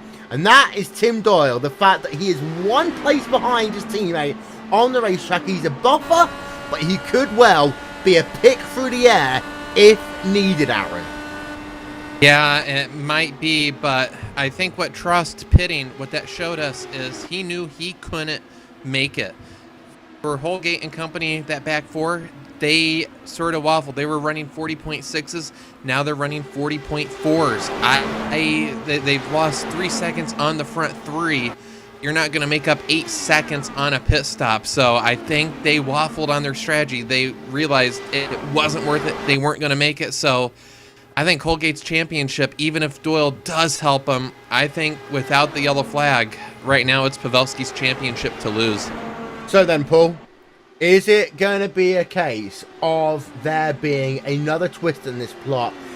Because if they get a caution, then it's all on. We've got a car on towards pit road. We've got 2 cars on towards pit road. They are Vic Cordell, Danley Ench, Joe Flanagan's on pit road. RAP Yellow Cone. And Joe Branch is in. Sorry, take that back. Joe Branch is in. So, we talk about that half-split strategy. This is the interesting thing from now on in, Aaron, because that half-split strategy, they're due in the next 3 to 4 laps. Well, and yes, Joe Branch, Christian Steele just said that he'll be pitting next time. So this split strategy is going to come in, which means if we do get a yellow and they stay on the lead lap, they will leapfrog. This all hinges on whether or not we get a yellow or not, but Pavelski and Steele, I believe, are coming in this time. Yeah, so there's Joe Branch. There is Tim Holgate, just to let you know. He's not even through turn number 4 yet, Paul. Carry on. So this could be a huge thing. If Tim Doyle gets his caution right now, this is going to be a huge, huge game changer for him. So let's have a look then. We've got ourselves Matt Pavelski on pit road. This is lap number 182 then. Here he is on pit road. Christian Steele is in as well. 75 car. Don't mess up the pit stop. Don't speed on entry. Don't speed on exit. Get the fuel in. Get the tyres in. Get enough fuel in the tank. 8.8 seconds out and away. He's ahead of Steele on the exit of pit road. Make sure you don't speed. He was late there off the limiter for good reason. But Pavelski back out on track. Pavelski exiting turn number 1 into 2. Here is Tim Holgate past the start finish line. Wait for it. Now. So basically they've got themselves 30 seconds worth of fuel saving opportunity. But running 40.6s, here is the $64,000 question, Paul. Is it enough? The big question indeed. Is it enough? And I'm looking at Tim Holgate. He's going backwards. I mean, he is sandbagging that thing now. Well, remember, he doesn't need to win the race. He just needs to have enough fuel and speed to finish ahead of Pavelski. So he doesn't need to win. So all he needs to do is have enough fuel and enough roll to get across the line in front of Pavelski. Trost and Doyle, they've squandered their chances with speeding. So all he has to do is finish ahead. He's, as much as he wants to win the 500, championship's on the line. He just needs to keep track of Pavelski, keep track, and lose however much speed he needs to lose, divide it by the amount of laps, and try to hit that target. And there's the thing as well. Because this is a 2-horse race now between Pavelski and Holgate, the situation is clear for that driver of both Matt Pavelski and also Tim Holgate. There's no need to worry anymore, Paul, about the likes of Tim Doyle and Brandon Trost. They are out of the running. They will not be a factor for the championship here tonight. We are down to 2 with 15 to go. Pavelski there just allowed Joe Branch to breeze past him on the exit of turn number 4. Want to keep an eye out on Pavelski for just a moment. Yeah, he's fine. He just got a great draft there. Did Joe Branch. The gap though between Pavelski and Holgate, 23 seconds. It's less than that. It's about 22 seconds now. Oh, it's go time. Well, unless you're Tim Holgate, in which time it's sandbag time. Yeah. And, I mean, I'm watching him. Last lap, 41.778. Next lap here, let's take a look. 41.3. So he's speeding up a little bit. But that's in comparison to driving a full-speed lap at 40.1. And occasionally breaking into the 39s. Meanwhile, Matt Pavelski, 30.3 the last lap. And he may be trying, he might want to try and think about leapfrogging with Joe Branch, but there just is not enough time to do this. So all Tim Holgate has to do is get across that yard of bricks on the 500th mile, and he's in. And look at, here's the thing about it too. You've been driving at a race pace for so long during this race. This is where you can start making mistakes. You never set your car up to do 218 miles an hour around the track. The car handles very, very different when you're not at speed. So Tim needs to be extremely careful. He's a test pilot at this point. I don't think he's ever tested the car at this speed. So all of a sudden now it's driving radically different. You may find yourself with a car that's extremely difficult to handle. Martin Nagel-Kirkin is in. He's out and away, 6.6 seconds. Just to let you guys know, there is a battle going on for the race lead. There's a car very high there off of turn number 4. That was the driver of Adam Dock. He almost did a Thomas Schechter there. He got the heart of pumping for a couple of these drivers. But Adam Dock leads this motor race right now. Christopher Demerit is right behind him in second. One of these two drivers are likely to pit at some point soon, if I'm correct here, Anne. They still have to come in and make one more stop, I think. Yeah, that sounds about right. And Vic Caudell not going down without a fight. Staying on the lead lap right now is very critical, especially when you know the two cars behind you have to pit. You go a lap down and, well, we've seen a couple drivers get a lap down, not get it back. And I'm sure everybody watching, when you raised your voice with the car high, many of our viewers probably were hoping that the yellow would come out, but for some drivers, they'd like that. Other drivers, not so much. But right now, it's really hard to say who's going to win this race. We really do have a 2011 situation going on right now. Right, two things I want to tell the viewers very quickly. Number one, if a caution comes out from lap number 196 onward, it's game over. The race is over. We've never had a big race Indy 500 finish under caution, however. So bear that one in mind. Next, we've got ourselves a situation where some of these drivers only have to take themselves fuel at the end of this event. They won't need to take themselves some tyres. There's a lot of story still to go on here. A lot of action still to go on. Here's the most interesting point of the lot though, Paul. We only have ourselves 10 drivers on the lead lap. If we get ourselves a 5-lap restart, you can go from 10th to 1st. We've seen it before, especially if you're at the rear of the pacing line. You take tyres, other people don't. It's go time. Really go time. And we've seen with these restarts that new tires, you're Superman for about 4 or 5 laps. So it's very, very possible that you can find yourself making real good headway. And Adam Dock, I just watched Adam Dock. He got very, very high, almost clouded the turn 3 wall. And so Adam Dock's still trying to work over Vic. Vic is not going down without a fight. He wants to stay on that lead lap, and for good reason. Okay, here's the situation. We have got ourselves 10 laps to go. Last time by, Pavelski 1.4 seconds ahead of, 1.4 seconds faster than Tim Holgate. However, Holgate's got a 15-second advantage. Michael Chin is on pit road. There you can see him in the number 35 car. He is out and away. Total time 7.4 seconds. Dock versus Demerit. We believe they have to come on towards pit road. This is essentially a battle between Holgate and Pavelski for the win and for the championship. Tim Doyle just had a 4-wheel drift in turn 4. That would have changed everything as he was on the inside of Demerit trying to get up to get his lap back. He got 2 tires on the rumble strips. Very close to losing the rear, so this race just about got turned on its head. And you know that Snake Pit Racing car struggles on old tires, Aaron. And that's very much exactly what happened. Turned in just a little bit too hard, got on the flat, which he had to turn in because of the ill handling, the tightness of that car, got onto the flat. You don't really have that issue too often here at Indy to get that low, but he did a great save by Tim Doyle. And he by no means wants to be the yellow, because he and Trost are in a battle for third, which the top 3 championship finishers do receive prizes in this series. Indeed, so we'll talk about that one after the broadcast. We've been meaning to tell you for a while, but we never got around to it. Pavelski to Holgate. 12.3 seconds. There is the proof of the pudding. 12.3 seconds in about 8 laps to go.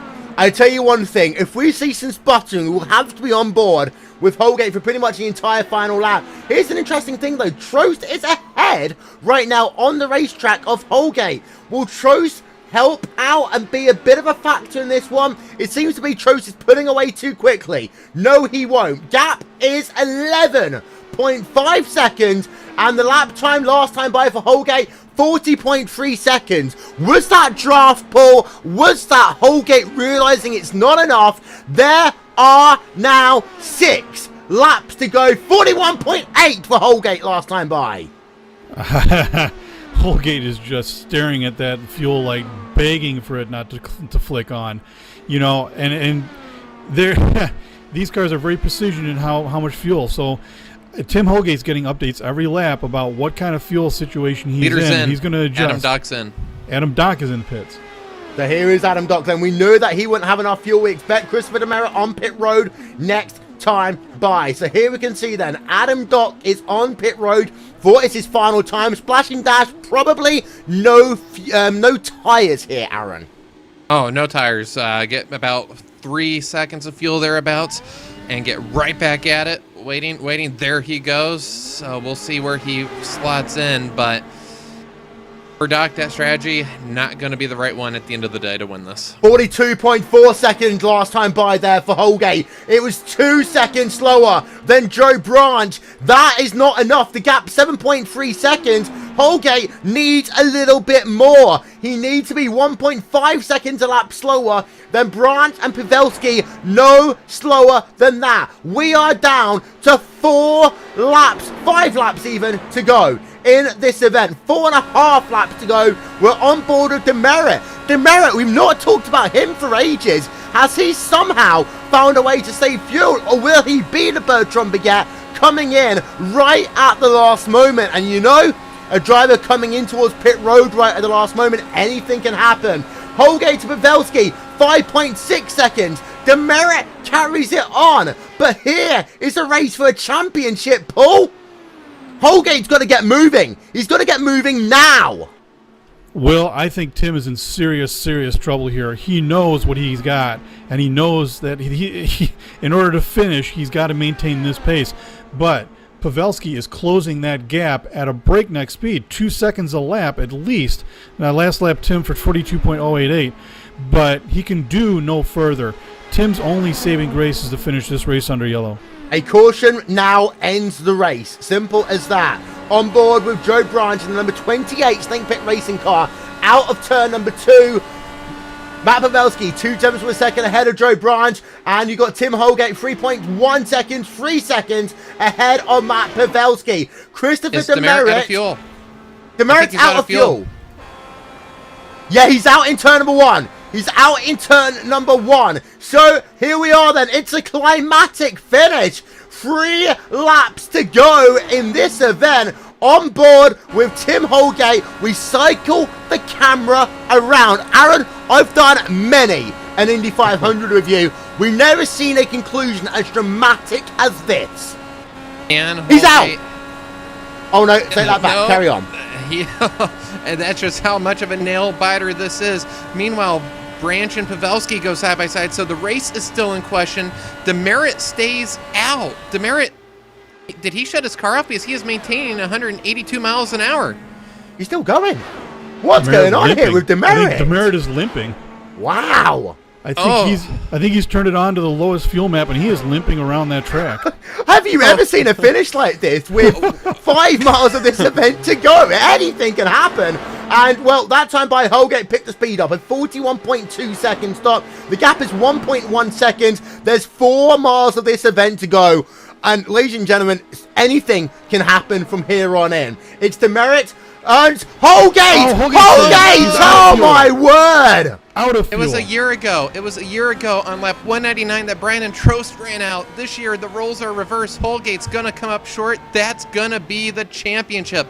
Demerit's in. So now we have a battle for the win. It's going to be Pavelski and Branch and Steele going for the win. 1 lap to go, Will. Here they come then in towards turn number 1. White flag out here in Indianapolis.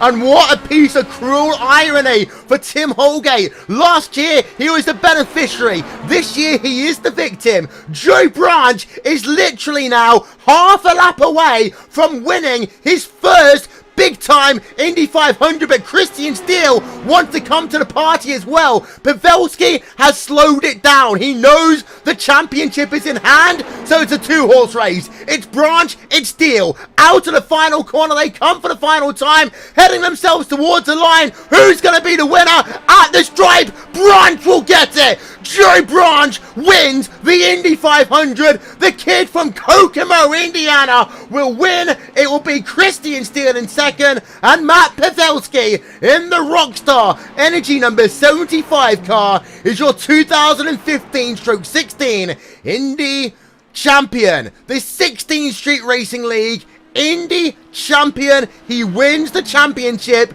as Tim Holgate loses it in the same way he won the Indy 500 1 year ago. You talk about drama, you talk about everything.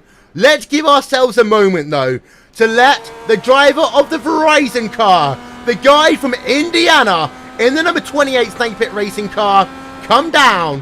And this will be emotional for Joe Branch. He wins, Aaron, his first big time Indy 500 victory. And he's going to the same place where he sits at Indy in the month of May. Branch has been a fierce competitor on here for many years. He's had some races where he almost won. Right now in Kokomo, he's got to be. Well, I wouldn't be surprised if the police are called on him for waking up the neighbors. It's not that late, but I'm sure people are going to think there's some sort of civil disobedience of some sort going on in this house because, he is screaming at the top of his lungs. We didn't talk about him till about lap 150. Maybe at the first 20 laps, he didn't think he had a chance. He had a good starting spot, but you never know how these things are going to play out. From 7th to 1st, great battle. What a race, Will. All season long, every race got better, and wow. Just wow. That was absolutely fantastic to watch there. Christian Steele comes home in second. It looked as though it's going to be a photo finish. Christian Steele didn't have the oomph at the line. But Matt Pavelski did the right thing there, Paul. He didn't go for the win. He knew if he tried to dive it down the inside into turn number 3, there was a small chance that he could have ended up in and losing that championship. But the cruelest of all cruel ironies, that Tim Holgate won the Indy 500 because Brandon Trost a year ago hit the wall, turn 3 with 5 corners to go. This year, with 6 corners to go, Holgate pulls off the racetrack, and with 5 corners to go, he loses the championship that he had almost in the bag the entire season. This has got to be a heartbreak for Tim, but you buy into a strategy, and that's what you do. You said it all along. You cannot waver, and Tim didn't. Driving around the track at 218 miles an hour has got to feel like trying to walk through quicksand while everyone else is speeding by you. It's just the most frustrating thing in the world. And then to know that you're not going to make it, and just praying that somebody sends out a yellow. But you did mention, of course, Matt made a very, very heads-up play. Knew he had it in the bag. Just got out of the way. He knew that Joe Branch was hungry for it, and it just wasn't necessary that he win this event. So heads-up driving, a very gentleman move by Pavelski, and just a great show. Well, ladies and gentlemen, the race, the post-race show will be up in a moment, but first, let's run through your final race results here from Indianapolis.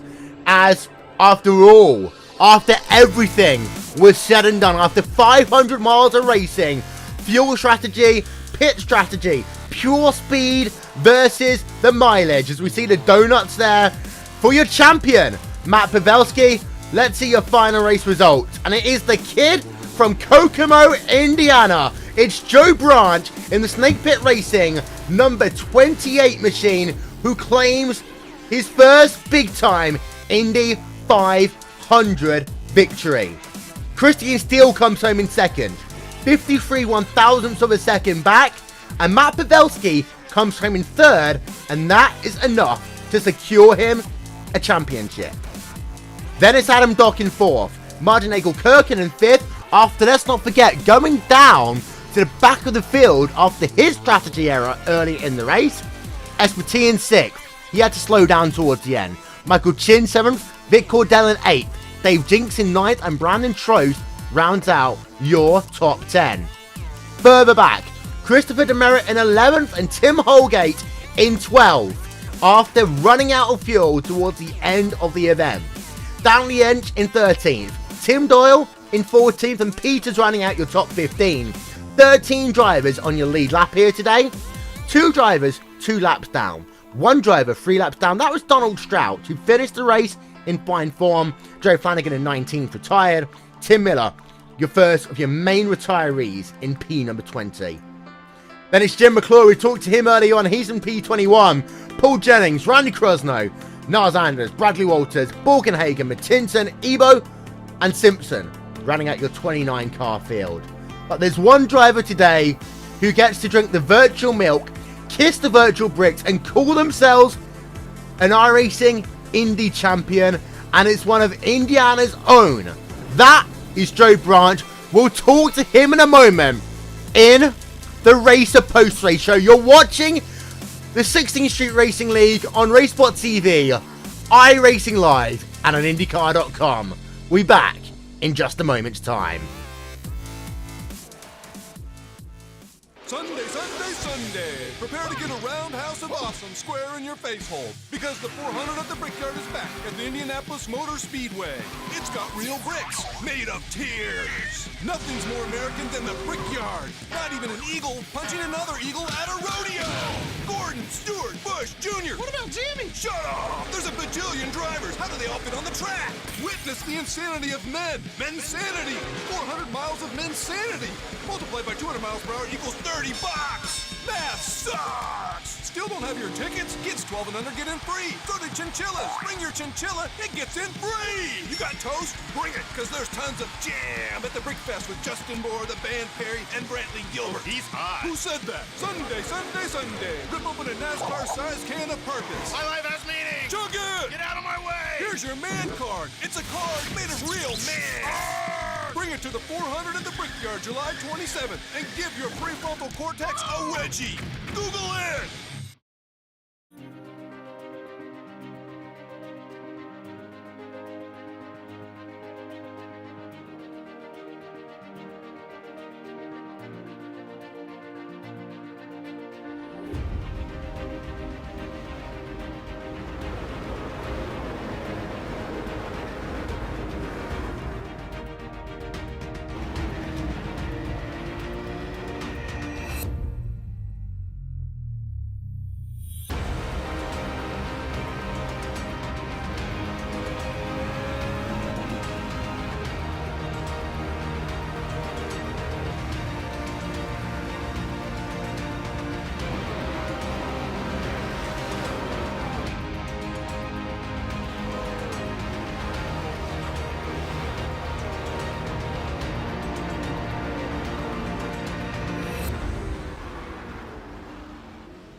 Well, ladies and gentlemen, it's been a crazy event here at the Brickyard, where we came in with 4 drivers looking to secure themselves a 16th Street Racing League crown.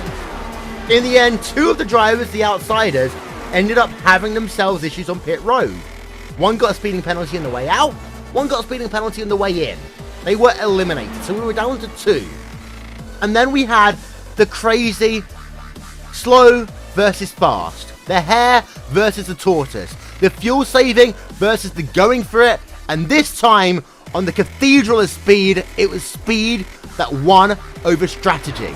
Matt Pavelski is your 16th Street Racing League champion. We'll talk to him in a moment's time. But that was only one of 29 different storylines that came to the world center of everything that is Indy. One driver stood head and shoulders above the others when it came to it at the end, and after being involved in a last lap dash to the line, Joe Branch, from Indiana itself, came home winning his first big-time Indy 500 crown.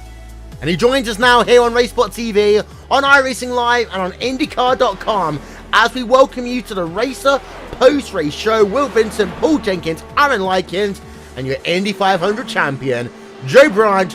Congratulations. Clearly, this must be the sweetest victory in your entire career to date. It doesn't get any better, man. I don't know what else to say. Thanks to everybody. Thanks to my teammates, Tim Holgate, Niles Anders, the setup gurus, everybody that worked on it. Man, to win this race is pretty sweet. Now, we'll talk about the last stint, because that's the thing that really matters. You were embroiled in a battle with Matt Pavelski. Of course, he's the championship rival of your teammate, but you wanted the victory, and of course, you were on the fast option, your teammate was on the slow option. You could see your teammate getting closer and closer and closer and closer to you in the distance. What was in your mind going to about lap number 198, lap 199? I didn't know what to do. I didn't know what to think. I mean, I wanted Tim to win a championship. I know I had to race Matt hard, though. I couldn't just let him go after Tim, and then I wanted to win the race, too. I mean, my heart was pounding. My fingers were sort of numb. I didn't know what to do. You saw your teammate pull down to the inside, turn number 3, ironically, where he won, essentially, the Indy 500. Last year, he lost it in 2016. But then you had that final lap dash to the line against Christian Chip is the better part of valor. Yourself and Christian still, it was close at the line, 53 1,000ths of a second. At what point did you realize that you had it? I knew. When you came into turn 3, Matt Pavelski deciding discretion. Where I had it, I was just didn't want to screw it up. I knew he'd get a run because he was staying behind us when we was swapping positions too wide, which was not easy to do with the dirty air. So as soon as it was just me, I knew he'd get a run. But I gotta thank my sponsor, Verizon, everybody else that's helped, everybody that helps with the series, Brian that helps with the series, Indy Racer. It's been pretty cool. I'm excited for something else coming up here soon. Thanks for everybody. Well, you thanked a load of people already, but I'm going to say this, winning an Indy 500 is always a magical moment, regardless, be it, the bottom split of the Rookie Series and the Indy 500, or being a big marquee event like this. But the floor is yours, Joe. You are an Indy champion. Say what you want to the world. Man, thanks to everybody watching these races. There's so many people I could thank that really has made a hobby of what we do into something that's been broadcast on IndyCar and stuff that's just been fun to help out with. I've helped out with it for a couple years, so it's really a blast to do. We put a lot of time and effort into it. Obviously, there's not pay involved. We just have fun with it, and I want to thank everybody that makes it happen. You can hear his kid in the background. Go and get yourself a bottle of milk. Joe Branch, you are the 2016 Indy 500 champion. And we move from one champion now to another, because coming into the last 50 laps, we didn't quite know what was going to happen. Then, lap number 199, coming in towards turn number 3, Matt Pavelski, your heart must have just come into your mouth. Congratulations. Thanks. I guess you could say it certainly made a bit of a jump. I thought, for a while there, I thought Tim had enough saved, and then I saw him backing off, and then I started worrying. And then I started worrying about battling Joe and Christian and whether or not I have enough time to get to Joe. I had to get to Tim, and the chips fell my way. Tim had the fuel issue. And it worked out. I saw that there was a very audible amount of yelling on the TeamSpeak. It was, it was just insane. Well, talk us through your race, because you've been at the front pretty much the entire time, and we've talked about it quite heavily in the booth. You kind of want to be at the front to be in it to win it. But it's been crazy racing up there. Lead change after lead change after lead change. Yourself here today, you led yourself 97 laps. You led yourself half the race overall. That must have been physically and mentally grueling for you? I mean, the race in itself, I mean, we had, I don't even know how, but we had a, for some reason, it would just be able to work with, you know, little aero, a lot of aero. We were playing with it the whole race, you know, according to what the track was doing and what position I was in. And I mean, for the whole race, there's only really one period of time, and I think it was after that last caution where we were battling as a group of like the top 4, top 5. And that was really the sketchiest part of the race. I mean, for the most part, it was pretty, you know, I wouldn't say laid back, but people were giving each other room. We were all being smart about it. Because, I mean, it is a 500-mile race, and it's just, you know, for the most part, there's no sense in going after it early. But on my end, you know, we were tied, and I didn't want to have to ride defending anything, and I figured my back was against the wall, the chips were out to play. So you just went for it from the get-go. You just, you know, whatever you can to get to the front, because at the end of the day, that is the safest place on the track. So it was just a lot of trying to get your car in the right place and just being, you know, as aggressive as you deemed fit and how much you trusted your car to carry you in with those moves. 2 more questions. Number 1, Henrique Ebo, do you know how close he was to taking you out the race? I've heard about that a little bit. I have an idea, but I don't really want to think about it. So you can now. It's okay. And final question, really. When all is said and done, we talked about pit stops quite heavily here today. We had a lot of green flag pit stops. 2 of the championship contenders, Tim Doyle, Brandon Trost, ended their races with speeding penalties. Just how nerve-wracking was that final pit stop onto pit road, knowing that if you made it, you had a 50% chance minimum of winning the championship? Honestly, it wasn't that stressful because I knew Christian was coming in behind me, and that was a little bit stressful. But you know, Christian's a smart driver. He's a good driver. He's, you know, very aware of what's going on. He has good car control. So going in there, I knew I had a bit of a gap on Tim, and that if need be, I had to, you know, hammer down and go. But it wasn't really that stressful. The most stressful one was the one right before that. I came in, I think, 20 miles an hour too hot, and had to back it way down to like 20 or 30 to get, you know, to get not black flagged.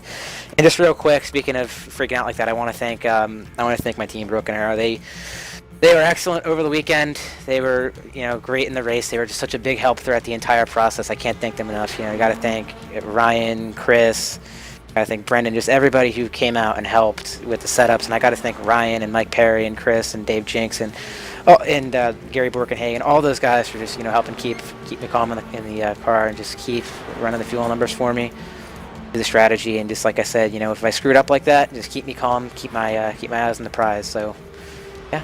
Yeah, and unfortunately, we are unfortunate in the fact that we weren't able to see Ryan here today. Of course, your teammate, very strong at Indy, and very close to winning an Indy 500 himself previously. But to run through the prizes that you shall receive: a 2016 IndyCar hard card, a Indy 500 commemorative champagne gift set autographed by Tony Kanaan, a set of Firestone tires, a Sirius XM satellite receiver, a 2016 IndyCar Nation fan club membership, a Racer Magazine subscription for 2016, and $250 in iRacing credits. Which one are you looking forward to making use of the most? Probably the hard cards. You know, the IndyCar guys, they do such a great job. I went to Pocono, and we had a great experience there through some friends of my dad's. My dad works in the same industry as my Jack, so we were able to, you know, get hooked up there. And Kristen Merritt was there, so if you have any questions about that, you can talk to him about it. And it was a lot of fun. But those guys take such great care of the fans, and so, you know, to be able to have those hard cards and be able to use them will just be absolutely amazing. So I'm thrilled. Well, the floor is yours. We know you thanked a couple of people already, but is anyone else you want to thank anyone here today? The floor is now yours. Mr. Matt Pavelski, you are the champion. I gotta thank Tim Holgate. He was an excellent competitor this entire time. You know, all the respect in the world to him. He showed a tremendous amount of respect at Watkins, a tremendous amount of respect everywhere we ran. He gave me room. He raced me hard. He raced me clean. And so, you know, got to give him credit. He was just an amazing competitor to race against. And then I got to thank, you know who I got to thank? I got to thank Team Enthusiastically Hold My Broken Rebel X or Raptor Daddy Banshee Snakes as Jesus takes the wheel through a power slide. Got to thank them because, you know what, the comic relief was really nice in keeping everything downplayed throughout this entire process. Well, congratulations, Matt Pavelski, your 2015/16 16th Street Racing League champion. And before we go any further, Aaron, worthy champion, because of course Matt came back in the season after Holgate dominated early to really put himself in the hunt heading into Indy. And, you know, I always think in situations like this, it's a bit like getting to a championship game in college football. They might say, oh, you don't deserve to be here, or oh, you're the outsider. But you know what? When the chip's on the table and you've got 500 miles ahead of you, it's who can be the best on the day. Simple as that. Absolutely. You got to put yourself in position. Holgate did win 3 races. Pavelski, no wins, but here is a staggering stat. As tight as the racing was, as close as it is, Matt Pavelski had 9 top 5s in 11 races. That is consistency at its finest. And just getting 1 top 5 is an accomplishment in the 16th Street League. Getting 9. And very well, had he been pushed to the wall tonight, definitely had a car that could have won, but when your competitor falls by the wayside, you just got to do what you got to do. And Pavelski very well could have won tonight, but well, he did what he needed to do, won the championship, 9 top 5s in 11 races, just incredible. We'll tell you one more thing, by the way, Matt Pavelski. You had the privilege of being watched today by Abbas Ladak. That's an honor. Absolute honor. There we are. We're going to continue the Race Up post-race show. Plenty of drivers to talk about as the 16th Street Racing League season comes to a close. Next up, we're going to hand it over to the one and only Mr. Aaron Likens, and he is going to be stood by with AeroX Racing's Christian Steele. Well, Christian, really don't know how to do this interview because on one hand, you got second place, but on the other hand, it was just 52 thousandths of a second to the win. How where do you put this? Seconds good, or are you looking at just that little bit of gap that what could have been? I mean, I was really hoping for a top 5 there. You know, I've had a lot of bad luck throughout the season, I guess you guys would see. So, I mean, I'm pretty happy with P2. You know, it would be obviously nice to win the race, but after all this bad luck and everything that's happened, I get wrecked out of like 3 races in a row. You know, it's a good way for me to end the season, I think. We had a split strategy in the second half of that race. Did you think with 25 laps ago that you'd be in a position going for the win?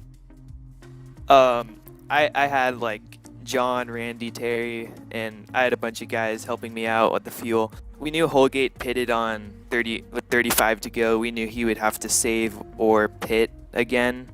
So we decided to split it even and hope for the best, really, and get the most out of our tires. The draft, we saw a lot of draft passes, a lot of times where you would be able to pass 2 cars in one straightaway. Was the draft more pronounced than perhaps other races here, or was it status quo? It was definitely more pronounced. You could make a pass, like, especially if the guy in front of you is in clean air, then you could definitely make a pass.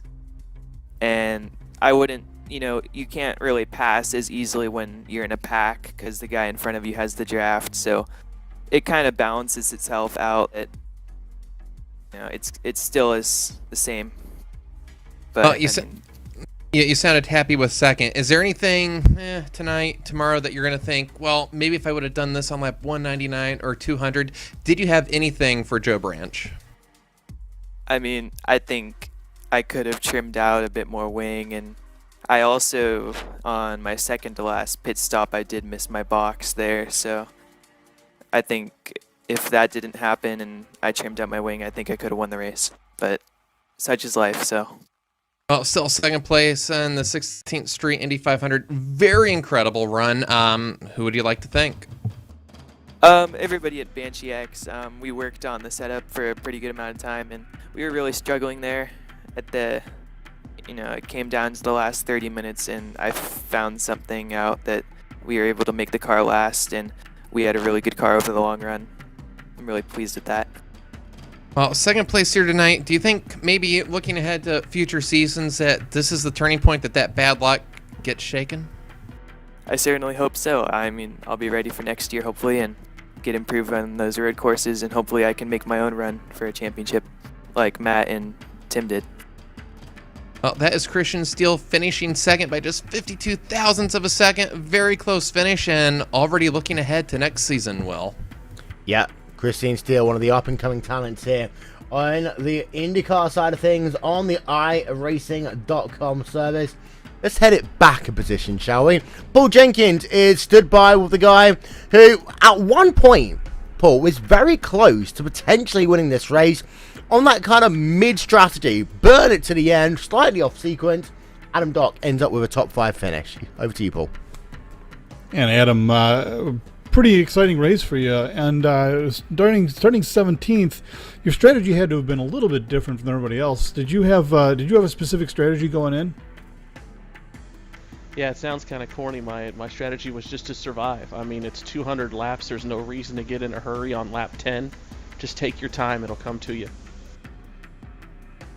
And towards the end, of course, you found yourself at the front of the field several times, led 13 of the laps in the event, and picked up a bonus point for that. But towards the end there, kind of a couple of different strategies, and looked like you had you committed to the two-stop strategy towards the end, and probably wisely so. A bunch of guys tried to stretch the fuel and just didn't make it, including, of course, Tim. When you got past that last yellow on lap 100, and it started having that green flag feel, what was your opinion on that? Did you feel that it wasn't going to go yellow? To be honest with you, I thought it was going to be a lot of yellow in the beginning, but it was nice to see it get stretched out so early, and we kind of had that run in the beginning. So my thought, on lap 100 was, man, if this thing goes green, I know about how much fuel I need to get to the end, and that was kind of the strategy I played. And I thought, well, I mean, you really can't make it. I mean, as we saw, a couple guys tried and came really close, but I was like, there is no way. So I just kept her in fuel map 1 and just went for broke. Absolutely, Adam. A very strong run considering the excitement of this race and where you started, and you certainly put on a good show out there. Is there anybody you want to thank? Yeah, I'd like to thank obviously the organizers for 16th Street for putting the event together and allowing me to partake. RaceSpot, of course, for broadcasting. You guys always do an excellent job. Will, on a side note, glad to see the Will and Dave show back earlier this week. That was a lot of fun. And to all the participants, that was a lot of fun. Everybody I raced was very clean, a lot of fun. Adam Dock, 4th place finisher at the Indy 500. And Will, back to you in the booth. Thank you very much there. The Racer post-race show will continue. Got a couple more people. I say a couple. We've got a skin full of people still to talk to. Let's talk next to Margin Nagel-Kirkin. Nagel-Kirkin finished here actually surprisingly well, despite the fact that, Margin, you had the horrible sod's law luck of strategy about midway into the race. Caution coming out just after you came on towards pit road. That alternate strategy, ironically, was pretty much perfect. If the race went green, they decided to put a couple of cautions in the way for you, though. Yeah, that was unfortunate, but at that stage in the race I had no other choice. I was bogged down in the mid-pack with a good car, but all the cars ahead of me, I expected them to have either the same pace or faster, so not pitting with them wouldn't have gotten me anything, so I risked it. And yeah, after that it was saving, trying to get back up the normal sequence and doing it differently in the last one again, and it got me 5th.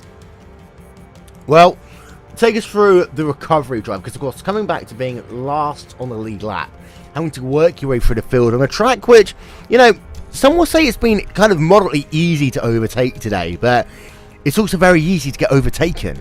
So that makes it very difficult to get yourself back into the game after some difficulties. Talk us through the emotion, talk us how you recovered, how you bounced back, and how you got yourself back into contention with all the craziness that happened in those last 20 laps. I have 2 people to thank for that. The first one would be Christian Steele, my teammate. He came up with a really nice drivable setup.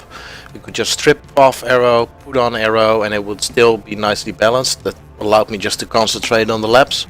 And the second person would be Vic Cordell, who, when he was near me, just stayed behind, tucked in, no fighting for position, and we could just drive pace, and that got me back up a long way. Well, you get yourself a P5 in the end. The championship didn't go, something that you'd like to remember, so to say, necessarily. But as we head ourselves out of Indy, we kind of look again at Indy in 4 2/3 months' time. Of course, it's the 100th running of the Indy 500. It's also, of course, the 7th running of the iRacing.com Indianapolis 500. Are your eyes focused on that prize, or what's next for you in the Indy cars? The Indy 500 definitely is another goal.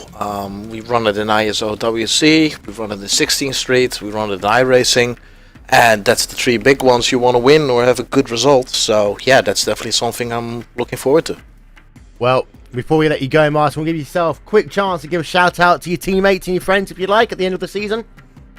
Yeah, once more, thanks to Steele and my teammates. Good setup, good way of running, and definitely also to the 16th Street for opening up the Indy run, the running of Indy for everybody, and doing it on this day so I can actually run it. Awesome.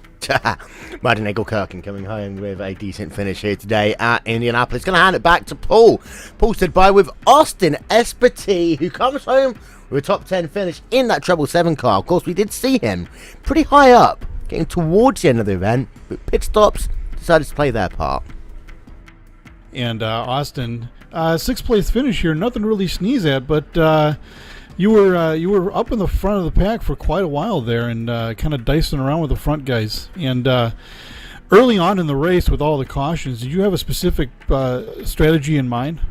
I was just trying to ride behind either Tim, both Tims actually, or Chris, but turns out Tim Doyle actually was pulling me the entire race, which I'm very thankful for because I was stalled out in the draft. On pit road, I had a lot of mistakes, hit the wall twice, which cost me on the final stop. I had to get a new front wing. It was like a 12-second stop, so that costed me some time, but I just try to play it safe and hopefully come home with a top 5, but I'll take 6th. And Austin, towards the end of the race, fuel strategy, it became obvious to you weren't going to make it. And do you have the feel that it was going to go green all the way? I did, because of how well it was. We were bunched up and we weren't really moving, and kind of hoping that would stay like that for the remaining of the race. So it worked out, but like I said, had to get a new front wing on the final stop, and kind of blew my chances of probably getting a top 5, even a podium.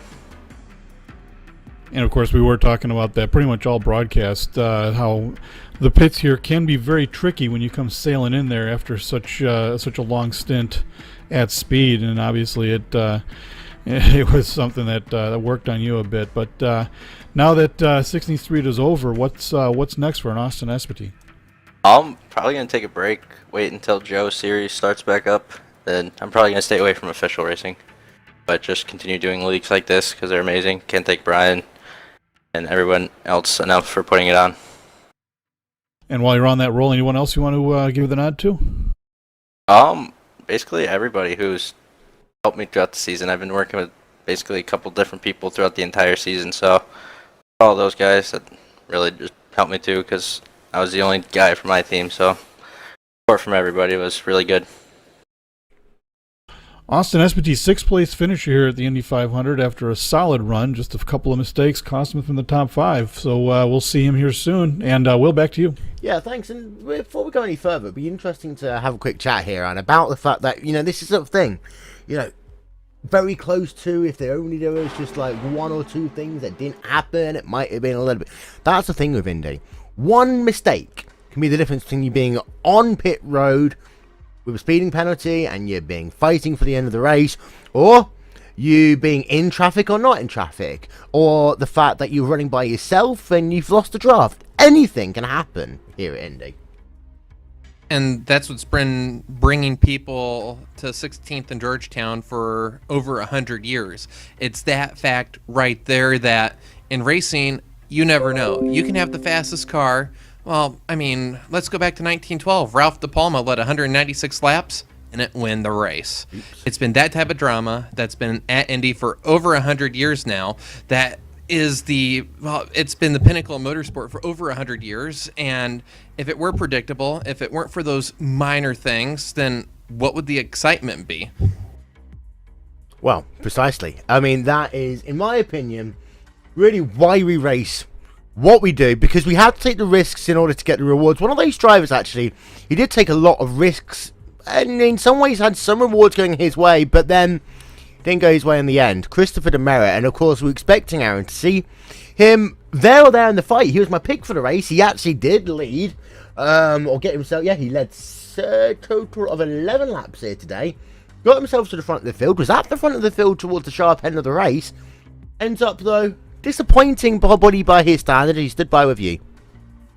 Yeah, Demerit leading in the 190s. Were you really, if a yellow would have come out in the 190, like before you made your pit stop, was there any way you could have stretched it? Any way at all? I only needed to save about a lap, and I think it was like 1.4 laps was the number. I was either hoping for, I don't know, I was hoping that fuel map 8 was going to help me more than it did.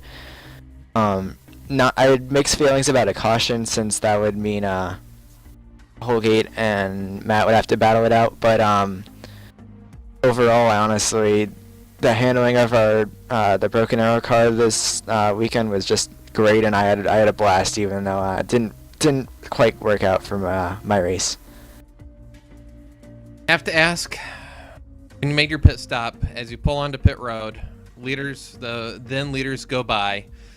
Do you think, well, you did all that you could, or is there just this sinking feeling of what could have been? Yeah, I would say the what could have been more settled in when I was thinking about pit stops. I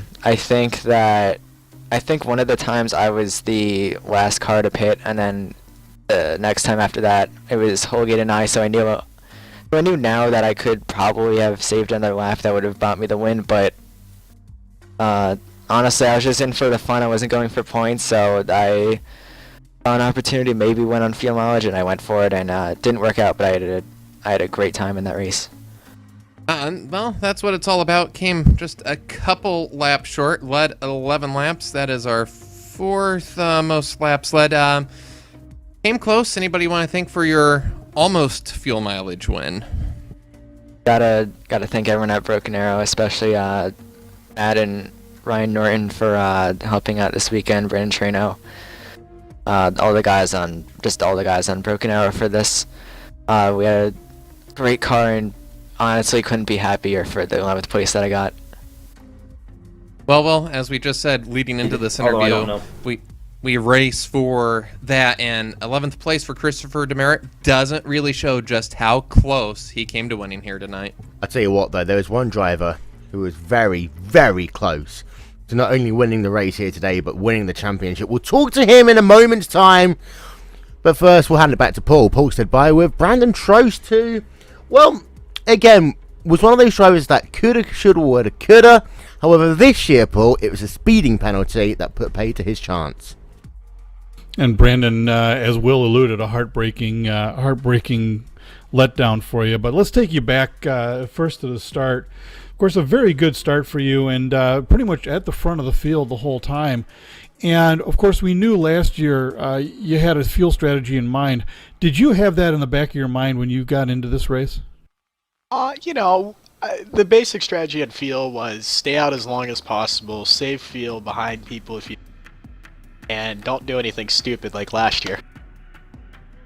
And indeed, I believe it was your first stint. You stayed a full 3 laps longer than everyone else, and we were pretty. We remarked that was pretty remarkable fuel savings there, and we were expecting that that was kind of going to be the thing for you. But with the amount of yellows out there, did you feel like this race was going to be riddled with yellows, and perhaps that was not going to be the strategy to adopt? I knew there'd be a long green run somewhere.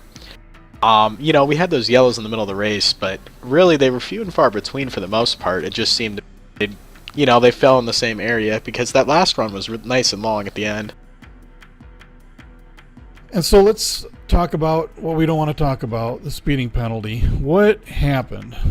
Well, I don't know if you guys caught this on the video or not, but the car in front of me must have been damaged or something. I don't really know the circumstances behind it, but he hit the cone. So there was only one cone when I came in, and it was the inside cone. I'd been judging off the outside cone every time, so I didn't have a cone to base on the braking zone. So I missed it and got a speeding.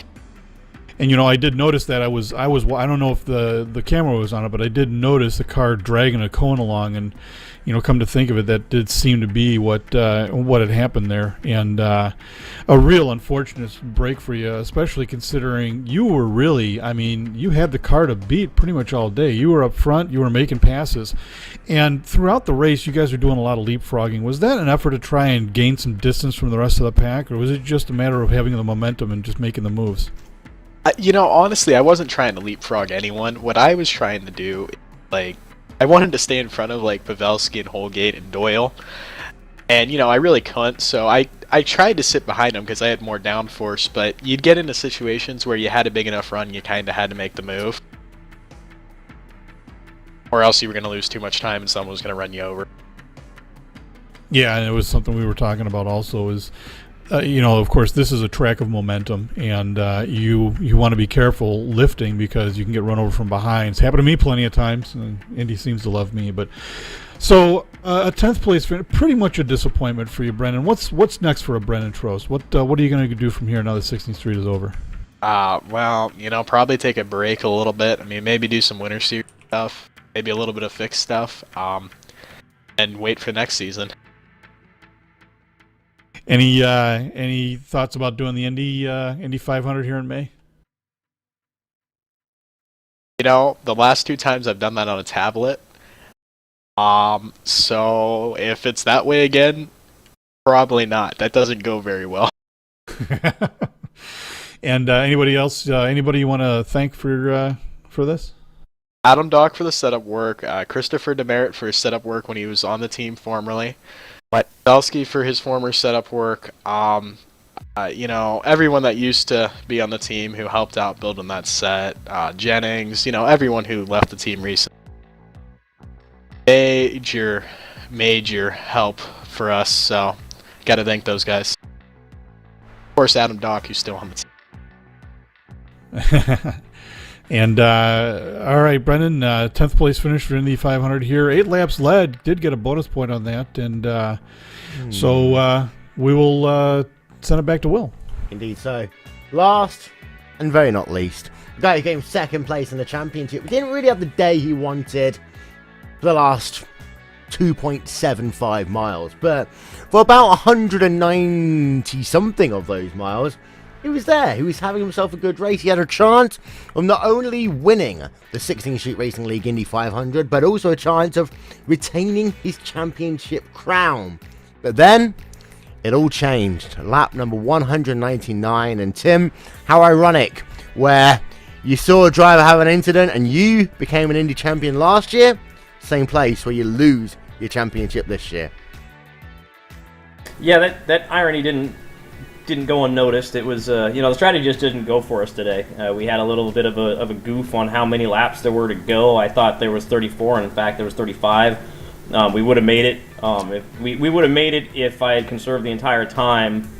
Since we realized we were going to be short, I kind of went for it and was hoping that the guys would think I had enough and would race and maybe wreck. But we needed a yellow, and we didn't get it. So but in the end, the championship didn't just come down to this race. There was other races where we didn't run consistent, where we had a couple DNFs, and Matt ran consistent the entire season. So congrats to him. Definitely a championship well earned.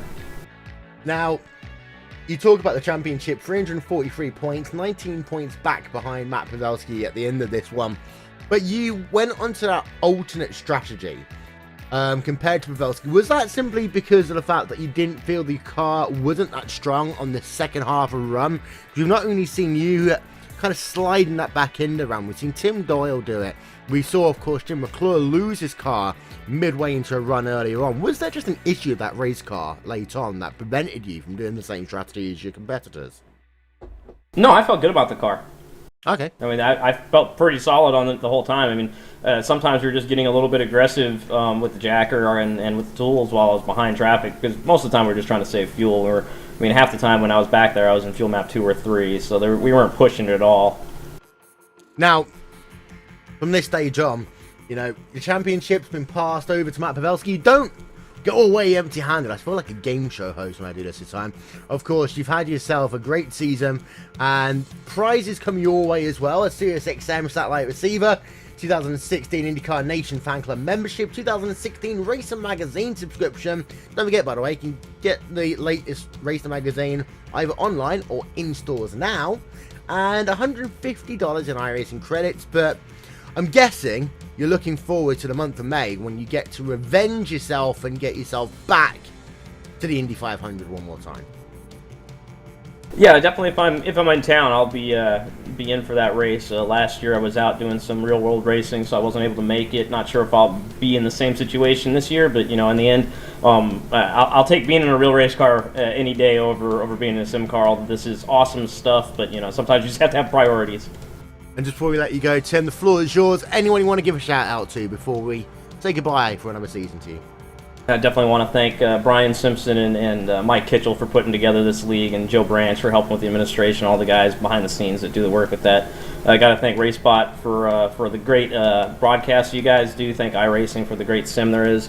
I want to thank all my competitors. I mean, it was an awesome season of racing. I mean, I think almost every race was just fantastic. There's a couple where we DNF'd and were some great things, but yeah, almost every other race where we finished was epic. I mean, some of the best racing we've ever done. So I want to thank everybody who was a part of the league, and I got to thank my sponsor Roboto for keeping me comfortable, and thank the guys on the Snake Pit racing team for all the work they do on the cars and practicing. Well, thank you very much. Tim Holgate there, coming home second place in the championship, and well, Paul, that pretty much wraps up another season of the 16th Street Racing League, and from now on, we turn our attention, ironically, back towards this racetrack. 4.5 months, we'll all be hyped, we'll all be ready to go once again at Indy as we get ready for the 7th iRacing.com Indy 500, which of course is either a week or before, or a day before, or around that time before the 100th running of the real Indy 500. And if this race is any indication of what we can expect in May, man, I'll tell you what, I am just looking forward to it. And I have to say, without a doubt, and I've said this to several people already behind the scenes, this has got to be, and I've been watching racing for decades, and I have to tell you, this has been the most exciting race I have ever seen, live or simulated. This had everything. And it really is just what 16th Street is about. This has been a phenomenal year for 16th Street. IndyCar and Racer coming on and sponsoring this whole thing and supporting us, and of course the full contract with RaceSpot for the coverage with you and Aaron. It's been an absolute honor to do this, and I can't say enough what an incredible experience this has been, and what a great what a great time I've had doing this. And Aaron, in a couple of months' time, we get the gang back together just one more time. And you know what? I was just thinking, could they ever have imagined in 1909 that A, there'd be 100 Indy 500s, and B, the fact that they wouldn't just have Indy 500s, they have Indy 500s of people sat at home taking part in a virtual world as well. Oh, never, never, never. And I have to say, I feel that it's just an absolute shame that it's over and we have to wait so long to the next one of these.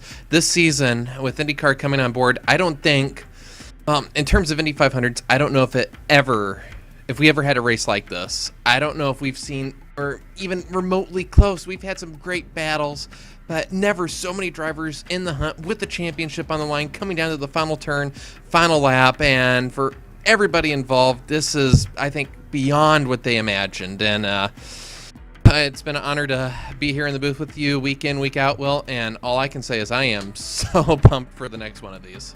Indeed so, and don't forget, ladies and gentlemen, RaceSpotTV, iRacing Live, your official home for the 2016 iRacing.com Indianapolis 500. We can confirm the gang will be back together one more time. We will be your official home. We are the best in the business when it comes to IndyCar. We're going to bring it to you once again. RaceSpotTV, also your official home of the iRacing.com World Championship Grand Prix Series, and announced today also the Blancpain Endurance World Championship GT Series as well. But before we go here on RaceSpotTV and on iRacing Live. It's time for us as RaceSpot to say a couple of thank yous as well.